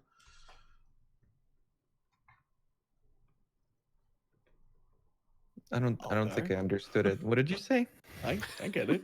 So Do we like since the system of Incursion, archetypes? every single league has been like focusing on one archetype. So Incursion was just traps. This league was summoners, miners, poison. The league before that was melee. And then when that happens, you see like 50% of the player base all just playing one build. The league before that was chaos abilities. Everyone's just playing chaos abilities. Do we like that, or do we like it when it's more varied? When before it was just like, we are just doing general patches. I'm slightly torn between both of those, because I did like when there was more going on, but they do a much better job of making an entire different archetype playable and fun when it wasn't before, when they focus. My bigger problem is that they've always done forced meta shifts. Like that's always happened. That's happened forever. They've just been like, this thing everyone is playing is too strong. I'm going to get rid of Val Pact on Energy Shield, for instance. And then everyone has a big cry about it because everyone was using it, and then they realize they didn't need it, and they work out 6 other different ways of tackling the content. That's always happened, but now it feels like it's happening every single league, and that seems too much. Like it's happening too rapidly for me. They're forcing the meta shift every single league, rather than it used to be like once a year, which maybe that wasn't enough, but I'd probably like to see them slow down a little bit. Maybe do a general update like they used to, where they're just rebalancing everything a little, and then one of the archetype ones, so that we had a little bit longer to play around with the things that they make good before they make them shit again. Sorry, Cyclone Bye. Cyclone's still okay, but nowhere near as fun. But the point is, it just seems too quick now. Nowhere just near too as quick. OP. Yeah, What do you it's mean? fine now, but if you played it before, you don't want to play it now. Yeah, I think that's kind of like the main issue. Like, so many people played Cyclone last league, and every single one of them, when they now revisit Cyclone, they will be like, that's not as cool. I had the same problem when I played like the last patch of double dipping. I played Flame Blast, and whenever I revisit that skill now with like the super tiny AoE and everything, I'm like, yeah, it's just not the same. It just doesn't. Still to this day, it just doesn't work for me. I tried it on the Fireballer this league. Nope, still can't play Flame Blast because I'm used to old Flame Blast. And yeah, I think I'm kind of like I'm a player who I always gravitate away from anything that's like the meta OP. Basically, if GG points like a big giant red arrow on it, like this is the stuff you should be playing this league, I'm gonna play everything but that thing. That's kind of like what I do because I don't really like succeeding with the thing that everyone else is playing and succeeding with. I kind of want to try something different. And don't necessarily want to play like the super hipster build that barely works. That's why I'm kind of like playing Ignite this patch because I think it's just something that has been overlooked and not really as bad. But yeah, I love summoners. I played so many summoners in the past, and I kind of moved away from them because I didn't really like dealing with all the problems it had anymore. Like after a while, you just get annoyed by having to deal with the same issues it had that I think everyone knew, and a lot of them have been fixed now. But yeah, I didn't want to play just like a build that is so OP that it kind of takes away the fun of gear progression, which summoners almost do now because you don't really need that much to get them going to like really higher level content. So yeah, I find it a bit weird. I always like trying to find out something that it was a bit underrated in PoE, and I think we can still do that, so it doesn't really take away from that. I still feel a bit weird about like the big shiny arrow pointed towards like 2 or 3 archetypes every league now, and also the fact that most of the time they've just been nerfed straight, like the patch after. Like right away. Like Bane, for example, got a pretty big nerf. It's still fine. Like most of the time, those nerfs are justified, and the skills are still somewhat fine afterwards. Or at least they like don't kill the skill. But it's a bit weird to just like nerf them right after the first patch. And I think with Cyclone they don't really even were needed. Maybe they were, but the thing is they could have just given it one more league. Or why not? Like no one would have died from like Cyclone having one more league with lots of AoE. I don't think it would have any negative impact whatsoever. People would probably still play Summoner this league anyways. Just quickly to jump off that point, I get that a lot, especially it's kind of different from like a build creator point of view. I often, when there's an archetype, I will focus on one of them pre-league, make a bunch of videos on it, but then I'll try and play different builds because then not everyone's making the same build guide over and over again. And I'll be like, it's fine, I'll play it next league when no one's playing it, but then when they kill it, I then don't play it next league. My biggest regret, I think, with PoE is I never played Dark Pact, because when Dark Pact first came out, it was broken. I'm like, oh, that looks sick, I'll play that next league, and then they fucking killed Dark Pact, like, the second, and then I was like, oh, well, I guess that's dead then. And then in the melee patch, I didn't play any melee skills. I'm like, I'll play melee this one, and then they haven't really done anything to make melee that great, so I'm like, and it's shit for Blight, I guess I'm not going to play melee. And then I haven't played Summoners, and I usually quite enjoy Summoners, and I haven't touched Poison yet. So maybe I'll play Summoners if they're still a thing next. I don't know. It's kind of weird. Yeah. Dark Pack was so good. Yeah. Missed out, and that was so much fun. Yeah. Yeah, that's a regret I have also. I never played Dark Pack when it was like usable with Berserker and stuff. There's some timeless keystone shenanigans you can do to make it viable now. But it's not as strong as it used to be, mainly because of the AoE. Like you can self-cast with it and sustain the life costs, but it doesn't have very good AoE, if you're clear. I ended up third in a flashback, I think it was, race, with a Dark Pact Assassin on hardcore when it wasn't shit. That was quite fun. Feels bad, man. I don't know. You've looked like you've been on the verge of saying something, right? This whole thing, what you bottling up inside. No, I have a lot of thoughts about a lot of things. I'm just not, because like for instance, with the Dark Pact thing, I just got like caught the end of that because it was like the last race before they nerfed it, and I was doing like a bunch of totem stuff, so I actually got to play it, so that was pretty cool. But yeah, that's pretty much it. Everything else I already forgot about. So. I think some of the sweeping changes. I'm being an intent listener right now. You know, I'm listening. I think some of the sweeping changes that have come out of the like archetype focus on balancing have been very good for the game overall. Like the animation canceling changes, those were a bit buggy when they initially got implemented. You know, summoners being reworked. Maybe they're too powerful now, and I can definitely see a reason for them to be nerfed in the future. Particularly in the context of how much power they give you at league start with so little investment. But like, I like that summoners feel good to play. I like that minions aren't idiots as much anymore. Like that's a good thing in my opinion. Even if it means we suffer through a league where like summoners are the meta and really powerful. Sure, that's a price I'm perfectly willing to pay for summoners to be an archetype that's competitive with other ways of playing the game in terms of clear and in terms of single target and that sort of thing. Like in terms of how good it feels to play. I think it was Mathel who said it in one of his streams that summoners feel like a build now, which is how he put it when he played it. And that, yeah, I mean, coming from Mathel, who, as far as I'm aware, kind of hates playing summoners, that's high praise for the archetype overall. Maybe they're too strong and numbers need to be tuned down, but personally, I'm in the camp where we get a couple leagues of, questionable balance if it's good for the game in the long term. Sure. I don't really want 50% of the player base playing one thing every league. I hope after we've solved a number of the like systemic problems that we won't have to have this happen over and over again. But Yeah, but do you really think that the 50% thing is a matter of like GGG pointing a finger or something like that? Because in my opinion, it's just time. People start in a new league. They want to be competitive with other people. They have a limited amount of time. They're going to do the most efficient thing possible. If you look at any other games, especially having played WoW now, it's kind of like they just play the shit out of the meta thing, and eventually they come to a conclusion where they're like, okay, I've had enough of this. I can now try these other things that aren't, because I'm still interested in the game, right? So I can try these other things that aren't as strong but still very powerful. And in other games this works because there's nothing else to do. But in PoE, by the time you get to that point for the majority of the player base, you have another league around the corner. Yeah. So then you play the next meta thing. And I think that's how people really get trapped into it rather than GGG pointing a finger. Because people would spread out, like what Balor mentioned before. It wouldn't really boil down to the skills, but to what was meta. So like it was either melee or spellcasters and whatnot.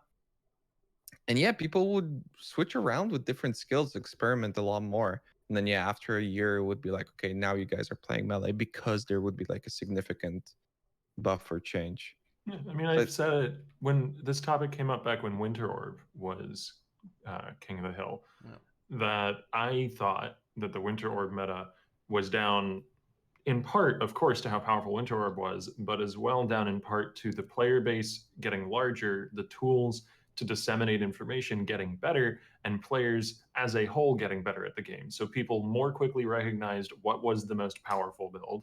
They more quickly were able to put it together themselves, and were more quickly told by other people what the most powerful build was.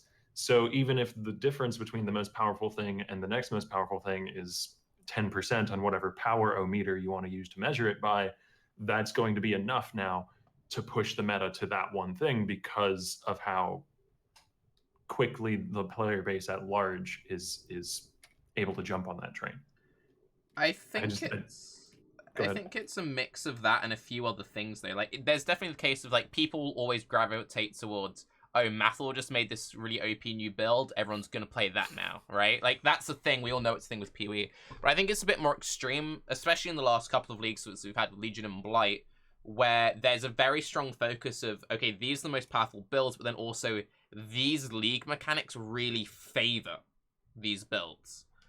Because there's a case with Legion where it's like, if you weren't playing a build which could like 2-button kill everything, you felt like you were playing the game wrong. Whereas, sure, you'd have the guys who'd like would watch someone MFing and be like, oh, they're clearing a map in 30 seconds. If I'm not doing that, I'm playing it wrong. But they could still play all the content. Whereas now I feel like we're having cases where you're having cases like, oh, I want to play this build, but this build is just bad at this league mechanic.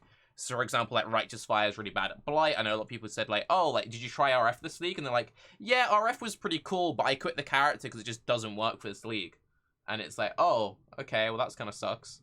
Should they do the opposite then? Because now it's like, hey, it's a tower defense league. Play a summoner so you can stand in one spot while the mobs come to you and you kill all of them. Should they do the opposite where they're like, here's summoners, but also the league mechanic is run through tight corridors with a bunch of traps and you can never get out if you're playing a summoner. This is a summoner. I think it's a case of you can think a little bit more about it. Like, it doesn't have to be that extreme, but you could then make the argument, should we be having leagues which are that heavy dictating what builds work? Like, should we be making leagues where actually, oh, what's that? Just a portion of the builds will straight up feel bad. Is that a good thing necessarily? Especially if you're in the case of that then becomes added to the core game. Since a lot of leagues do get rolled in core, do we want to be making things which tailor? Is that doable? Yeah, Path of mean, Exile has so many different ways to approach it, so many different kinds of builds. Do we want to restrict the design team to not being able to do something that, like, your, I don't know, Burning Ground Ignite build won't be able to handle? How far down the totem pole of builds do we go to make sure that they're all included? I think I agree with you 100% that Legion was too extreme in that regard. Yeah. Legion felt too disappointing when you were playing a build that didn't, like, to other league mechanics, didn't even have too terrible clear, but for Legion it just wasn't feasible. But where do you draw the line? How do you do that? I think it's a case of, like, if it's like, yo, animate weapon, like we've had for a long time now, like, oh, the leagues, they don't make corpses, so detonate dead skills feel bad for this league, or they don't drop like, we've had that, but I feel like with the last two leagues in particular, and yes, Blight is a lot better than Legion in that regard, there's a very heavy shift into entire play styles. So it's not a case of like, oh, this build is weak, it's this play style is weak. And when you're starting to, like, knock out entire playstyles, that's when I think there's a bit of an issue. Because you could be someone who likes the slower terms of play, you like playing your wacky, like, melee builds, and then you're like, oh, well, my build is shit in Legion. Oh, and that build is also shit in Blight. And if that's the only build you like playing, you're like, well, the last 6 months of PoE have been bad for me. So, I don't know. Maybe that's why they nerfed Cyclone so quickly, though. Because it's like, I'm trying to think of a league mechanic that's disadvantageous to Cyclone, and I can't really come up with anything. Well, with summoners or like self-casters or even melee characters that don't rely on mobility as their damage source, it's like pretty straightforward. So maybe instead of nerfing things so quickly, they can, like, for summoners, the next league could be something that kind of counteracts summoners and allow the players who don't want to interact with the league mechanic to continue to play them because they enjoy them. While everybody else can just play, you know, something better.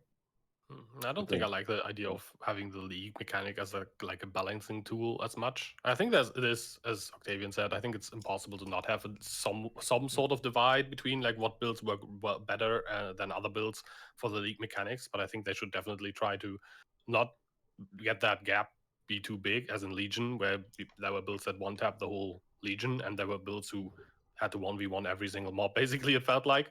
There has to be, like, some divide, but it can't get that big. And also, I think we should knock off at least, like, the somewhat popular playstyles. I think animate weapon is, like, far out the window by this point anyways. Like, you can't really balance around that.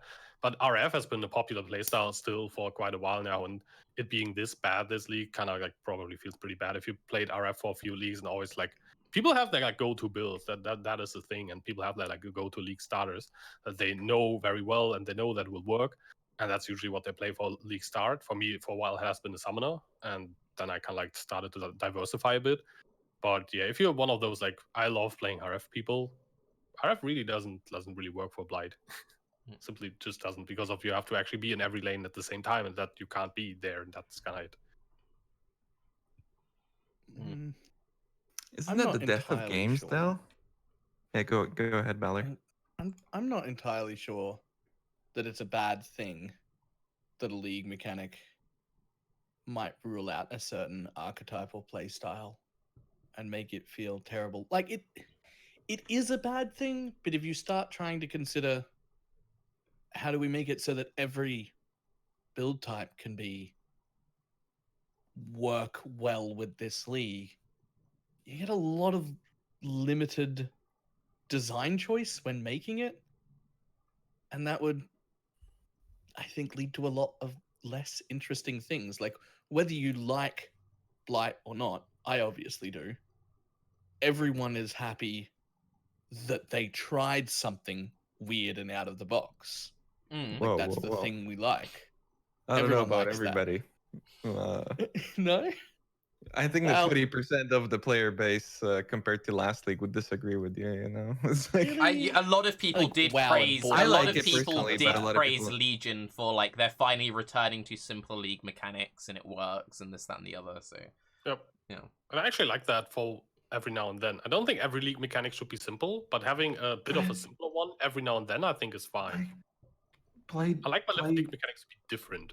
I think they It's should simple. alternate. I think it should be like simple, complex, simple, complex. I Am think that's I- a good way of doing it. Blight is still like Am pretty I- simple. I think it's not as simple as Yeah. Legion. It might, no, it's not. It's got the towers and like a lady who sings, but it Yeah. It's we have not like really- synthesis like up here, and we have like Legion yeah, I was and about to Breach, say, you know, like even we're not down here, and we don't have Blight's a like here. we don't have a third-party tool we have to sift through to craft. We don't have like a memory map chessboard that we can play a whole different game on of trying to min-max. Like Blight's pretty fucking simple.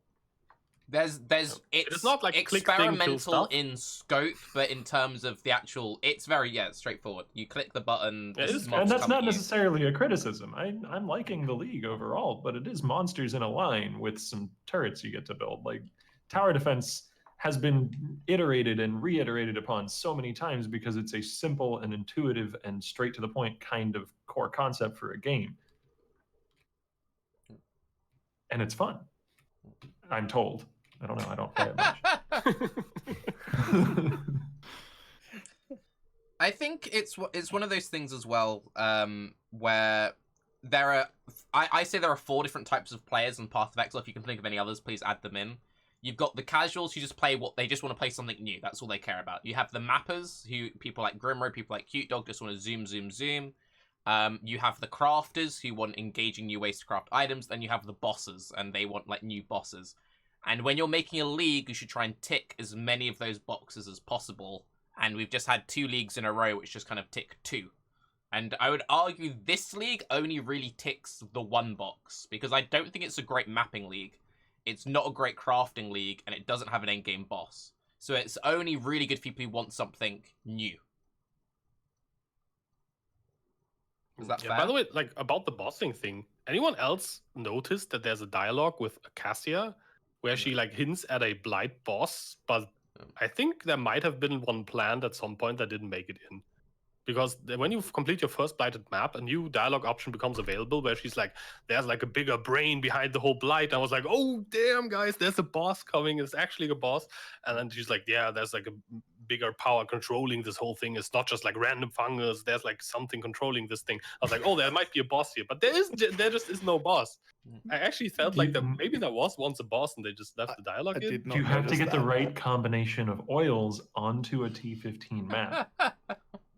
And Maybe then there's a you tier unlock 16 a Blighted boss. map that no one has found yet. If No, you you anoint so you the anoint Aurora. 3 gold. Yeah. You anoint 3 golds onto 3 different maps, and then vendor them 3 for 1 into a T16, and anoint 3 gold onto that. Yeah. And then if you win, you get to fight the boss. Dude, imagine if that's actually the case. Imagine if at the end of I the would do that. league, everybody's like, this league, Blight was kind of okay. And then GG's like, yeah, but did you guys know that if you put this with this, then you would have had this? What about that? What about this now, huh? Wouldn't you guys like some spreadsheets and some third-party websites to show you that, you could have done this all along and discovered this entire new way of playing the game? That No, would've been the what best you thing ever. really want is, like, 2 days before the league ends, a random YouTube video is posted to Reddit, really potato quality of a Taiwanese player doing this boss we've never seen, with this super wacky build, and he's, like, got really loud techno music, it's lagging out, and we're like, wait, where the fuck was this? Like, what? And this guy has been Where working on is this this encounter the GG? entire run. Yeah, then GGG comes out with the statistic only 0.001% of players even got to experience the content. Most Speaking of streamers GGG, didn't know it 11 existed. players. Speaking of GGG and statistics and bosses, I wonder what their statistics look like for Katarina. Because I'm not fighting her anymore, because they made it so it resets the chart again, and I don't understand why. I'm sorry, that's a little bit of an interjection. It's off topic, but I just want to say it annoys me. I've Like, done Kata twice They this keep league, iterating on this, and I've and they regretted keep it trying twice. to make it worth. They really do, and I think it was a step in the right direction to give Yep. you like the rewards of everybody when you run it. That feels really cool. That feels like a capstone to all the intelligence gathering that you've been doing. But then they just made it reset again, so it's not worth it. Mhm. Yeah. At least in Trade League. Solo It's Self-Found, if you fucked. want one of the uniques, go. But Yeah. You basically farm it for the uniques and the unveils and like the Katarina only loot, and then it's still better to do the normal blights. If you like want a Hillock 28% craft or whatever, you can just farm that specifically, and that works better than doing Katarina. There's so much value from having a lot of relationships. It makes betrayal so much more consistent as a mechanic. Why would I give that up? I killed it 4 or 5 times in the first 2 weeks when it was worth it in Trade League, because I got the unveil on the flask that I needed, and then I could sell the flasks, and I could sell the devouring DMs, and things were worth it for about 2 weeks.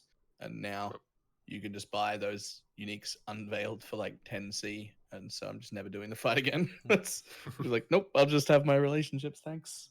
I think if they had kept it with it resets to having random ranks, random relationships, and it's like, you know, sort of you randomly spent about a week's worth of effort on this chart kind of a level of interaction, that would have been fine. You know, you lose some amount of your investment unless you've spent like a month on your chart and you've got a ton. So there's like arguments to go both ways. That's what I would have been happy with. You lose your control. You lose, you know, where you've placed things. But if they just had enough relationships that they kept showing up so you could move stuff where you wanted. Yeah. If the number of relationships stayed consistent after you did Katarina, they just got like shuffled around, I think that would be fine. Like if the number of green and red lines would be the same, they just got like scrambled, I think that would still be all right. Yeah, it wouldn't be exactly the same, but I think it's okay for there to be some sort of downside to getting like the full reward and the Katarina loot.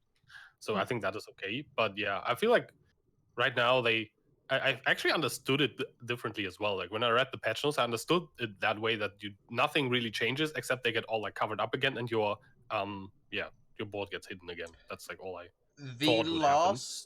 3 leagues since Syndicate's come out, they've made a post explaining what they're going to do in the upcoming league. I've been like, fuck yeah, they've done it.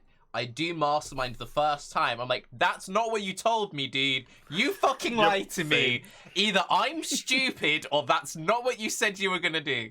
No, that happened to me, and then I went back and read it, and it's worded slightly vaguely and can be interpreted either way. And then I was like, oh, yeah, okay. No, that makes sense. I just thought they wouldn't have screwed it up again. But I want to be able to consider both options legitimately. Like maybe one is still going to end up being better than the other, and eventually you should always run Katarina or you should always maintain your chart. But right now it's not even a consideration if you're trying to min-max your betrayal at all. Yep. And there's even more reason to try and min-max it now that you can save the missions and run them all at once you need something. You know, once you come to the point where you're like, oh, I have this amulet I want to turn into a talisman, or I have this jewel I really want to slam or something. Yeah, once you have like something you want to target farm, like in SSF, it's awesome. If I have like 20, I had like 20 June missions stacked up once I got like my chest piece, and I was like, all right, time to get Hillock to the fortification, rank him up, 28 quality that thing, try to link it. You have like actual betrayal. It's like so cool because once you understand how the whole thing works, and it's actually worth like checking out like how you interact, how you move people, what like relationships actually do, like where you can spawn people in other other locations like that. So yeah, I think betrayal is one of the coolest systems, and with the new master system, I think it's actually now at a point where it makes more sense to how it is now implemented into the main game. Before, people were like, it's too rare, it's too random, it kind of like shows up randomly. Now that once you have a thing that you want to do in betrayal with like a certain betrayal reward, that you can actually target farm it way more specifically, I think now it really works well as a core mechanic of the game. On the topic of betrayal, how do we feel about unveiling now that it's gotten another buff? Because a lot of the rarer unveils are a good amount easier to get. Katarina's +2 gems, for instance, literally only requires a single weapon from her. I still have a few things that I'm missing, so it hasn't been like enough of a sweeping change that the whole bench is completed. And I've been, doing a lot of June missions at this point. But I think it's a step in the right direction. What do you guys think? I still hate it. Fair. I still hate it so much. I still don't think the mechanic is very engaging. It's just less of it now, but I think it's not a good sign if they make you do less of a mechanic and you're like, yeah, that's a step in the right direction. That is never a good sign for the mechanic itself. You know what would be a better step is if I got to do none of that. That'd be fantastic. No, for me the engaging part is the part that I hate. the default part now is fine. Like I just get the unveils. That's cool. You know, I kind of like have a tactical way of working towards a certain thing, especially in SSF. But then the engaging part, which is getting the right master and getting the right veil from the right master, that's the part that fucking still pisses me off. Because I was Really? looking for like Gravicious for like ever, and then I couldn't, like, he just wouldn't show up. And then it took me forever. And then I eventually got into red maps, and I'm like, I don't even need this anymore. So that's the only part that bothers me now, that it can still be so random when it comes to the masters. You like need an L run or you need a Gravicious, whatever, and it's just like, fuck. No, What's, dude, knowing how many I still have to unveil that I don't have, and then unveiling 19 or 22 items in a single map, and getting Yeah, that's the none annoying that part. none that I don't have is The sheer clicking. very frustrating. I have to pick them up. I have to unveil them in the map because they take up too much room in my inventory and they're otherwise garbage. And if I take them out of the map, then I'm going to be needing all 6 of my portals just to move unveiled crap. And then I don't hit anything. If we went to a system sort of like current bestiary where collecting the beast or getting the unveiled drop just gives it to you, so you sidestep the clicking. Like when you kill the enemy, when you execute them or whatever, they drop the rare item with the craft on it, and you get a little pop-up that says this craft has been added to your bench. Would that be better? Because that also means you don't get to choose. So you get a random unveil instead of choice I'm over kind the of matter, fine with the but there's choosing less if clicking. Yeah, I'm fine with it, like not choosing if they tweak it a little bit in favor of mods you don't have yet. I think that would be kind of alright, and then also in favor of like master specific mods. So if I get an Elrion, I have a higher chance of, It because I would can't also now mean always choose the Elrion mod. would have a high chance. I don't think they could do that though. also Like mean you thinking on it a couldn't bit sell further. them. Yeah, you can't trade. You can't trade, which would be Mm. hell for crafters. Yeah. Oh yeah, you can't trade. leagues. I didn't Like think they'd about have that to because farm I it can't trade. themselves. Yeah. Oh no. yeah. What would be better would be if I didn't have to use her to unveil them to start with. Hmm. If there Yeah, was just a way right-click where it. I could just hold Alt or something on a veiled item and its tooltip would like stay up with its 3 options and I could just click one and it would happen, that would speed it up a lot. But they would still end up with the same problem of, well, I've still got like 9 general crafts that I actually want and have wanted to use that I still Yep. don't have after 4 or 5 weeks of playing stupidly long hours of this game. That's Yeah, but then the too much. like 4 I have remaining most Diablo crafts, 3 but- players won't play. Because it's the same system as it is in Diablo 3, right? Yeah. Where you have to like select one of the 3 mods. What if those guys quit? I We'll think live. personally, my biggest issue with it, and you kind of touched on it a little bit, Bala, is the fact that they're tied to items. So you have this intrinsic fact of I'm constantly picking up the stuff which fills up my inventory, and I can pick up like 5 items. You're like, oh, I got 5 items, and they all give me stuff I've already got unlocked. I think it'd maybe be better if it was a case of it dropped a currency or a token. You then went to Jun and you bought the unveil you wanted with the token. So you're like, I can work towards something. I think that's one thing that PB does really badly, is you don't really work towards items. It's, I'm going to throw my face at this one objective until I get lucky. Like, pushing Delve is something you work down towards. When it comes to most crafting, from my point of view, it's a case of, like, I will just throw my face until I get lucky. And that is frustrating to me. And it's a case of, if more things were actually deterministic and you actually chose and you actually progressed, it's a lot better for casual players. It's a lot better for players on a shorter play schedule because they can target exactly what they want. If you're someone who plays a lot, you'll still unnaturally unlock everything. If you're someone who plays SSF, it's better. If you're someone who doesn't trade much, it's better. If you're someone who trades all the time, it's better because you can buy all the little tokens or whatever.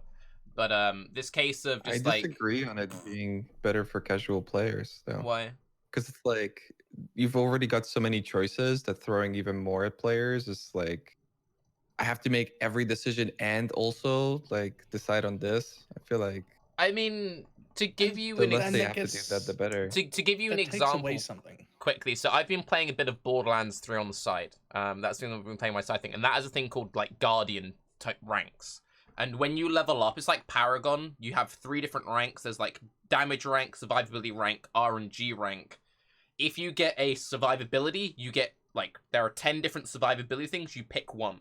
So if you had like a damage rank, like a damage token, then you could buy any damage mod you wanted with your damage token. So if you were like, I'm playing a fire build, I will get the fire stuff. If I'm playing a attack build, I'll get the attack mods. And that's that way. If you got a defensive token, that'd be stuff like life, mana, percent armor, percent evasion, resists on gear. And then utility stuff would be something like movement speed, freeze immune, flask effect on belt, you know, shit like that.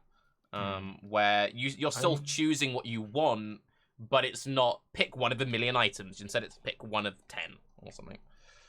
I think for the crafting bench, that kind of system does make sense because I don't know. The first question you have to answer going in is: do we think that the power that the crafting bench provides is something that should be taken for granted for most of the player base? And I think the answer to that is yes. Yeah. You know, if you see a build that's using a crafted mod on a piece of gear, that crafted mod is something that you can reasonably expect anyone really who puts in a significant amount of time to be able to achieve. Like, that's not the kind of thing that should be a chase item. A crafted mod should be taken for granted. So if we allow players choice in what crafted mods they unlock and when they unlock them and which they want to target, I don't think that's detrimental to the game. I think that's just allowing them more choice in power they already should have. But I don't think a system like that makes sense for, you know, rare crafting, or makes like the RNG of chaos spamming or alt-og regaling an item. That I think is healthy for the game. Yeah. So, you know, as you were talking about earlier, like that's where you should be bashing your head against the wall. Like there's some value to that. Yeah. But yeah, the crafting bench, I think that's power that's reasonable for every player to unlock quickly and at their, you know, at their own discretion as to what they want to target. I think that's perfectly fine power to put in the hands of the player. I mean, that was also the whole point of the crafting bench, was to let players fix the weaknesses in their build at low investment. But now it's like, oh, I need this one thing to fix the hole in my build, but I haven't got it unlocked. And it's also weird because the big part of the bench was to like help characters that they were leveling up on their first character, but when you're making your first fresh character, you've got like no recipes other than the stuff you get for killing bosses in the campaign. And for anyone who's confused in chat, I'm not asking for a Paragon system. I was just using that system as an example of you pick one of 3.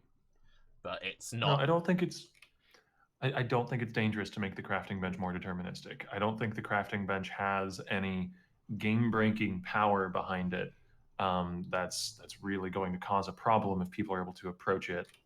You know, this can be compared to enchantments, because this discussion crops up all the time with Uber Lab enchantments and stuff. Like, should people be able to just pick one of 3, or should people be able to bring a gem and pick something related to that gem or something like that? And that I'm actually on the side of GGG with, which maybe some people won't like, where I think that would be too much deterministic power to allow players to have, and would be a problem balance-wise. But the crafting bench? No, the crafting bench is something I just assume people have access to.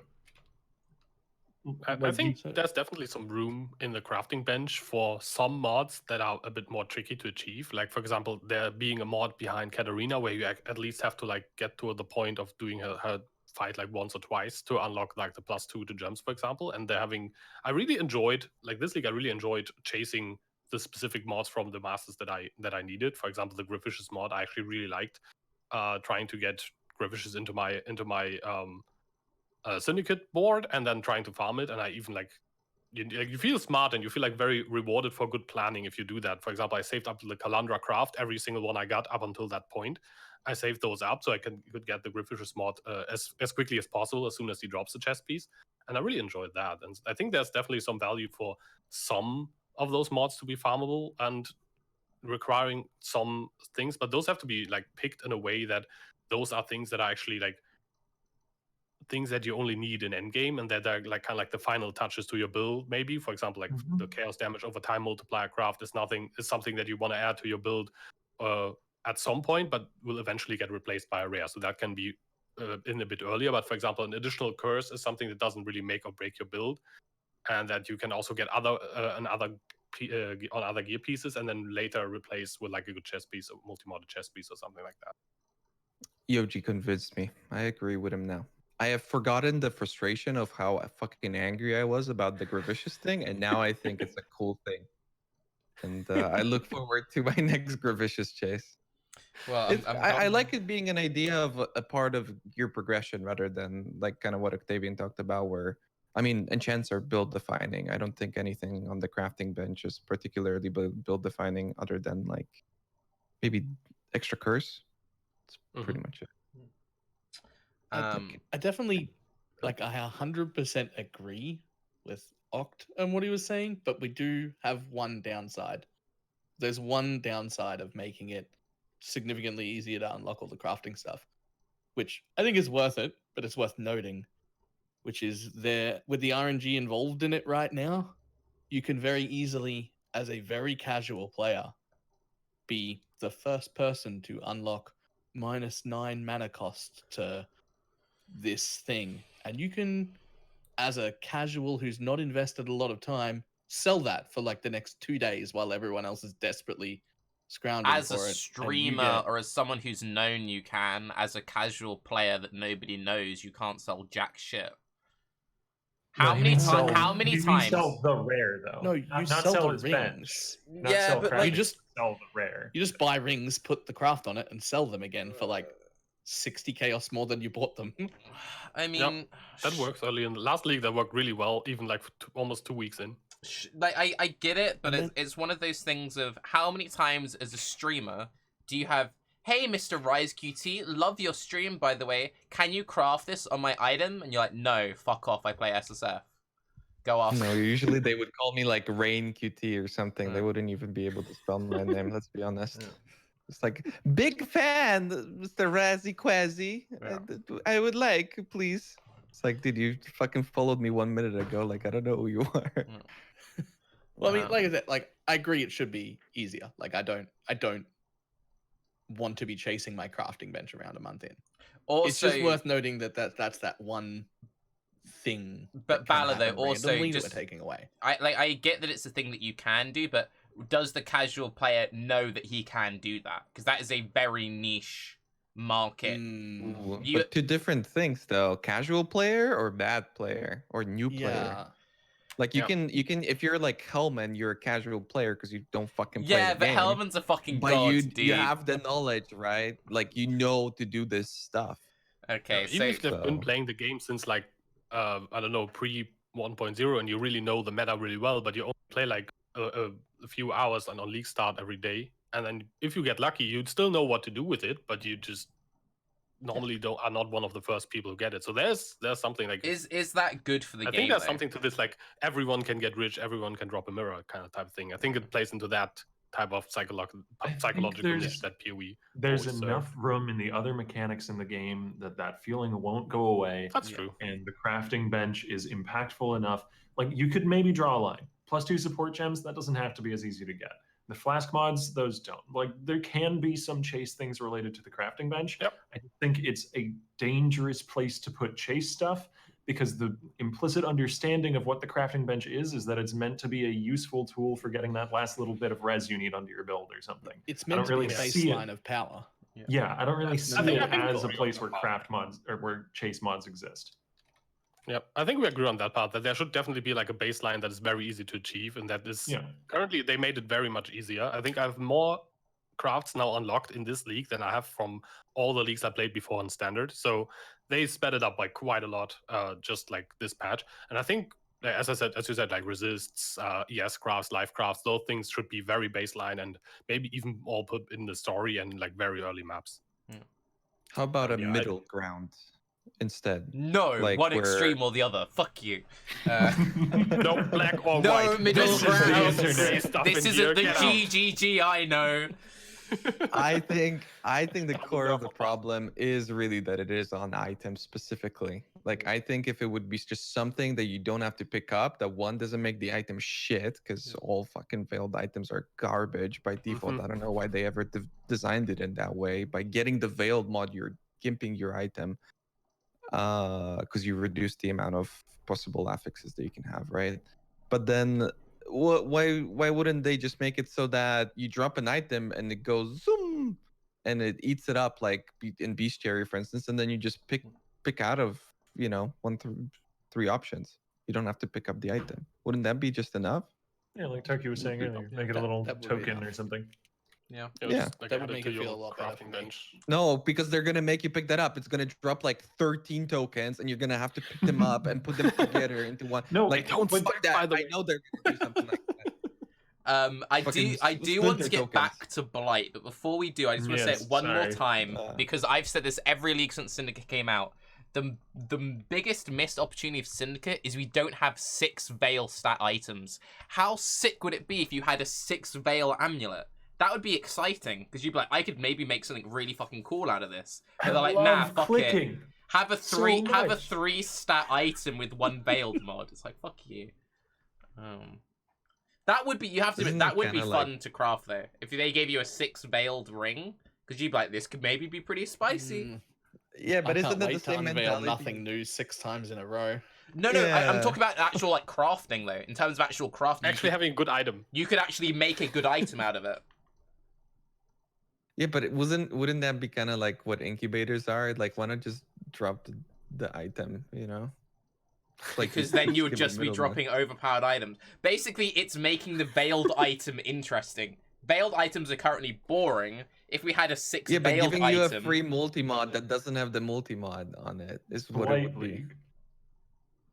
Blight Like, it League. would So be just a Blight, no, multi-modded fuck item. you. Yeah, I think Blight League, is a okay. good idea. So, we've spoken about what it is that Balor and Yoji like about Blight. I think a big point of contention is the fact that we don't have enough blighted maps. If GGG suddenly turned around tomorrow and said, we've tripled the amount of blighted maps that drop, and by the way, Tarke, you're no longer going to get tier 1 maps dropping when you run red maps, do you think that would be enough to make people be like, yeah, this league is amazing? Amazing? Maybe not amazing. I think that'd be a good thing. I think that's a good buff. They should do that. Why are you asking the guy who doesn't like blighted maps? What the fuck? Like, No, he literally would've- maybe I wasn't the right one to chime in. Hey, Octavian, do you But- want more of that content that you don't like? No, I do. Yeah, I sorry. really Okay, want no, okay, more. no. Let me. I got this. Okay. Raiz. This is important. If you There were you go. guaranteed to get more blighted maps, would you stop playing WoW and come back to PoE? No, but I'm Okay, also shit totally, league. Fucking scrap it. I'm totally shit league. shocked. I really like blighted maps a lot, and I'm actually going into this and not knowing any changes. The one thing that I absolutely expected was that they increased the amount of blighted maps you get, and It is now knowing that crazy they that they didn't haven't, is yeah. mind blowing to me. Yeah. Yeah. Honestly, the last 2 like manifestos they've made, when I read they were just bug fixes, I was just like, the fuck are you doing, dude? Just buff it. Actual shock. I was genuinely like, just buff the fucking drop rate. Who cares? Just buff the drop rate. Also, Like, please. people are already complaining that the rewards are not like too crazy anyways. Like that doesn't seem to break the market if they just buff it. Just give I mean, us in more. SSF it would be pretty crazy, the crafting material, all of that, but nobody really cares about SSF What at if this it's a point. server issue though? Like more people running blighted maps means more lag, means have to nerf it even further. Yeah, they said it is pretty hard on the servers, the blighted maps, that it was a server-side issue. So I can see that. Like if everyone suddenly has enough blighted maps to run blighted maps all day, they might have to like invest a lot into servers. That does actually make sense. Maybe it's a bit tinfoil hat, but like I can see Honestly, that, to be honest. if that's the issue, then just delete the fucking league. Like, honestly, Whoa. though. No, because I really like blighted Right now. maps. Blight. I really like blighted maps, but if Little the extreme. issue is... Tarky hates blight. No, but if the issue is, by the way, this content we've made that people enjoy, we just can't run it on our servers, then just what was the fucking point? How Just how is delete that it. your answer? How is the answer not upgrade the servers? What? Well, no, the expensive. obviously they're always trying to upgrade servers, but just saying just fix it, forehead, like... What if this was all along the reason why they didn't want to give us more delve? Was because it would have cracked the servers. Would your solution be just like delete it from the I game? can't see Delve being laggy at all, though.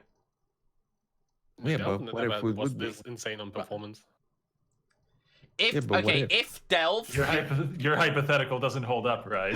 if the hypothetical Delve was so bad that it was crashing the servers and people couldn't play it, then there would be no point it being in the game long term because But people can people play can't it, play it. just not a lot.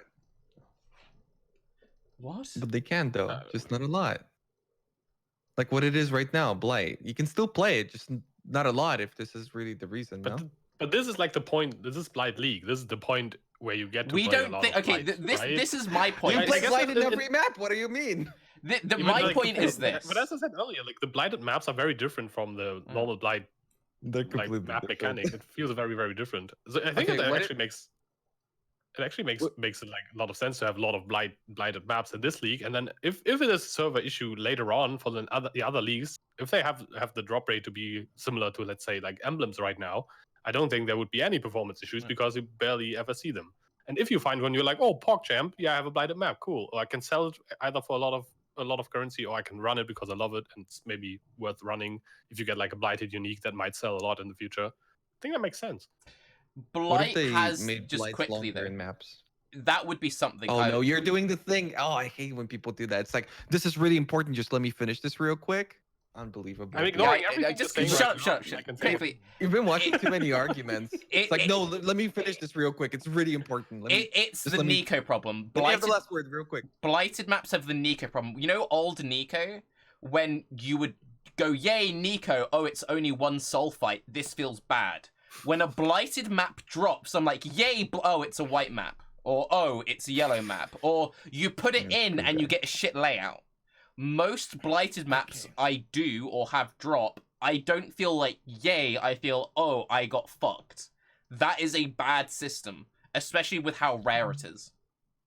I'm done. Okay. Could it have but been then- better just to design a handful of specific, unique blighted maps so that there's parity across all the ones that drop? Yeah, I made a You know, video it's an saying interesting that. concept that Blight can infect, the maps that already exist, and that's really cool in theory. But maybe it would have been nice just to have a white tier blighted unique map, a yellow, and a red. I Okay. would be sad to not be able to be excited when I get one with a good div card, Yeah, but I thought about that. otherwise, that would probably have gone a lot smoother. I think so as well. Also, like the Blight procedural generation doesn't feel all that. I don't know. Good. I don't know how to say it. It feels very random and it feels very procedurally generated. I think good like random generation of content still feels like it's not randomly generated, but like actually like almost feels like handcrafted. The better it's generated, the more handcrafted it feels. And Blight feels very much not handcrafted at all. You have like sometimes a really weird layouts of lanes that just make absolutely no sense. And also the whole thing with like nodes, the portals spawning on the pump and then like a boss coming out Yeah, being like, it's whack, you procedurally lose. generated to fuck you over. What do you mean? Oh, you mean that's on purpose? Just like, okay, and we Yeah, have this like- seed here. There's like 30% chance to auto lose any blight encounter. Exactly. The GG way. Okay, Yeah. the other thing is, the thing that I'm really surprised that they haven't seemed to change, maybe they did, we just haven't mentioned it. Did they extend or shorten the amount of time that blights take in the actual map, not in a No. blighted map? No. Because to me, No. it's really weird because now it's ever since the league launch, it's been at a really awkward, either too much for some or not enough for some. I'm in the not enough camp. Would it be better if they just like doubled the duration of blights and maps, and then blighted maps wouldn't have been as big of a deal? Because to me, it's like you get to do like one tower and then you're fucked. It's like, Yeah, it's even over. even in the tier 16s, in the big juicy ones, Yeah. I maybe get 3 or 4 Well, good that's a tier lot. towers, and it starts to feel like really good on one of the 3 corners that have tendrils, and I still feel like I'm going crazy on the other 2, and then it's just over. And you're like, oh, well, it was still engaging and fun, but it does end quite quickly. Yep. Did any of you watch my YouTube video or read the document I made like 3 weeks ago, which was like blight analysis, and I did this massive like 5-page write-up in Google Docs? I watched it, but I don't remember anything of it. Okay, anymore. fair enough. Yeah, I watched the video, but Yeah, Tarke was like begging for views. He was like, I "Dude, saw the watch video, this video." and it looked very, very long, so I didn't. thank you. I made a point of posting the Google Doc so people didn't have to watch the video; they could just read the Google Doc. But every point you've made was something I addressed in that video. Basically, the procedural generation doesn't make sense with Blight. the way they set it up shot themselves in the foot because of how many variations. There's over like 144 map variations of different Blight Leagues. The way they set up the loot, the way they set up the timing, like all of that is completely fucked. And yeah, what they could have done to make it a lot better is if, as Raiz said, if they extended the duration of Blight encounters in maps and then gave more speed up options, the people like Grimro or Cute Dog who are kind of like, this is slowing me down, I can't play anymore, they can still engage with that. The people who are struggling can use more towers, so then builds like your RF build feels better because you can do more stuff with the towers. And the people who are like Balor and Yoji who just enjoy it as is, they get more of the content they enjoy. But instead they were like... I mean, that doesn't sound like a great idea. What doesn't sound like a great idea? The multiple speed Well, options, is that the if issue? you give people the option to speed them up, Yeah. then everyone presses the speed up option, and the fastest option that's left becomes the default speed. And the people who can't handle that speed get angry and think it's a shit league because it It's, overpowers them. Even though they're the ones pressing the button, it's still what happens. It's like the story that we heard about Maelstrom of Chaos back when that was predating the mapping system. Before they had a cost on doing the higher tier content, a lot of players would try and just do the higher tier content when they weren't ready for it. They'd get themselves killed. They'd say it's shit. They'd stop playing. Put a cost on the higher tier content and they'll stay in the content that's more relevant to them for longer. The way that I was saying to do it was there would be a cost associated to speeding it up, so it wasn't a free just press the button. So you, for example, you could spend resources to build towers, or you could spend resources to upgrade the pump. So if you're someone who... Resources don't cost me anything. They're free. What? Well, they don't cost me anything. Yeah, That's I not know, my but chaos. what I'm saying is if you're someone who cannot clear any of the encounters, you're not... You would have to be particularly fucking dense to be not building any towers and only building the pump if you fail every single fucking encounter. At that point, you don't deserve to fucking enjoy the game because you're an idiot. I'm sorry, like at that point you're literally you're that guy who gets angry when they play like COD, breaks their controller, and then buys another controller and breaks it and goes, "Oh, this is bullshit." It's like, stop breaking your shit, just play the fucking game. I mean, I don't want to be the one that calls everyone idiots, but I'm telling you, that's what would happen. Well then fine, put fuck, the option okay, in that case, I, Tarke Cat, am saying, fuck the player base, you're all fucking stupid. Don't do it. Like, I don't know, it's one of those cases where it's like, we're not pleasing anyone, so it's like, let's just continue to not please anyone. I don't see the point. Well, it's the same reason we don't have a slider on our disconnect timer. It's the same reason. Like, it's because everyone would just put it down to the minimum. Because, you know, Raiz has got a good internet here. And so he's got his on 2 seconds while he's in hardcore racing. And everyone will be like, oh, yep, fucking look at that. It works really well for him. And they'll just all put it on 2 seconds. And then the game will run like shit. Okay, and to they'll get angry at backtrack a bit, though, nearly every single tower defense game I've ever played has a option to skip like breaks. Like, there'll be waves spawning now. So you build or like you skip it. Like, nearly every single tower defense has a way to manipulate the speed at which waves spawn. So, why can't we have that in this game? I would be 100% behind that if we had waves, but we don't. There are Which is a waves, separate but they're point. for each portal, right? Which is a separate point because I think blighted map design should be different than what it is. But they don't feel like waves. They feel like a constant stream. Yeah, it's just growing. If I had a button to skip the downtime between waves, that would be great, and that would be a choice. And I also think that would work because that would work. People would not like if you are still building towers. People wouldn't just like press skip instantly when they're like, "I'm not done building towers." So I think that would especially with it costing resources, like was suggested. Yep. If there were waves and I barely made it through, I'd be like, oh, I'm going to take this 20-second break to build all of these towers up with my resources. 20 seconds? That's like 2 maps. I don't know. I feel like whatever. 20 seconds. Whatever amount. You can skip it, so it doesn't matter. It could be a minute. Who cares? I thought this was Balor and Yoji defend Blight, not give it constructive criticism. I mean, it basically it sounds like you don't think this is a good league. Yeah. See, no, I love it. You love You- it, but you're you the one don't that think it's a proposed- good tower defense league. Well, no, but I also don't like tower defense games. But I love this. Well, no, okay, well, that's Never bullshit really played then. tower Wait a defense minute. either. No, wait, you don't like tower I defense don't either, play Yoji. tower defense. I don't Wait, play no, tower hang on, sorry, defense sorry. games. Did you just say you don't like tower defense either? I usually don't really play tower defense. I Well, never no, tried this it is before. fucks My then, man. because all the people who like tower defense actually don't like might this after this- league, so they fucked up. I actually might play the This- some tower defense after this because This I'm actually has made enjoying me the Blight want map. to play tower Oh, defense yeah. games. Exactly like this. But one where you have like a hero that you And can then, control. then you're gonna be like, oh, tower defense games, these ones suck, dude. They're nothing like PoE. Yeah, Yeah, probably. Yep, well, exactly that's like why that. I like Blight. See, I'm basically on the same page as Yoji and Balor. I just knew more going in. Oh god, this is frustrating. But what if I like both? So I'm like, fuck. But as I said, I Listen, really you enjoy didn't Blight. say I, just, if- I don't know why though. Like, You if didn't it's say because I like tower defense or not. you didn't say come on and defend tower defense games. You said come on and defend Blight. Yeah, I love but the whole Blight. Blight is point of fantastic. Blight League was it was meant to be tower defense, and like all of the streamers I know who really like tower defense don't like this league, and all the streamers who really like this league don't seem to like tower defense. So it seems like there's something Apparently, slightly I'm wrong not there. a streamer anymore. What the fuck?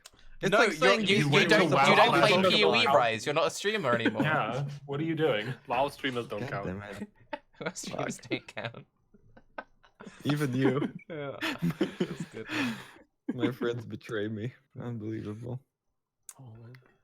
It's Yeah, but to go back to Right. like the whole point of you can criticize it or not, I think most leagues had some issues, and GGG are usually like take some time to get it right. For example, Delve has been my favorite league, but I think the current implementation of Delve is a lot better than the initial implementation of Delve, and there was a lot of stuff criticized with Delve back then. For example, like finding one node Nikos was really annoying, or that the whole flare. I think a lot of people had trouble with like the flare throwing system in the beginning, and I think now the dynamite is instant as well, right? Flares, dynamites, Yep. stuff like that. How's it And instant? I don't understand. They said that it was instant. You There's still have to no, wait there's for no it to throwing go up. animation. There's no So animation. You the, can the detonation is an instant, but there's no throwing animation. You press the button, Yeah. it appears. on instant can't like get stunned phase run. out of it. You can press it in the middle of anything and it will go off instantly, but you still have the delay before it explodes. That's all. I don't think You don't that have to was- stop and throw it. I don't it's know if just that was instant, like needed, but phase run. that's how it is Yeah. now. It feels a lot Okay. better. 'Cause you can throw the dynamite as you're running at the wall. It's nearly exploded by the time you've got there. If you're casting or channeling skills, you don't have to stop to throw them. I think it feels better. Okay.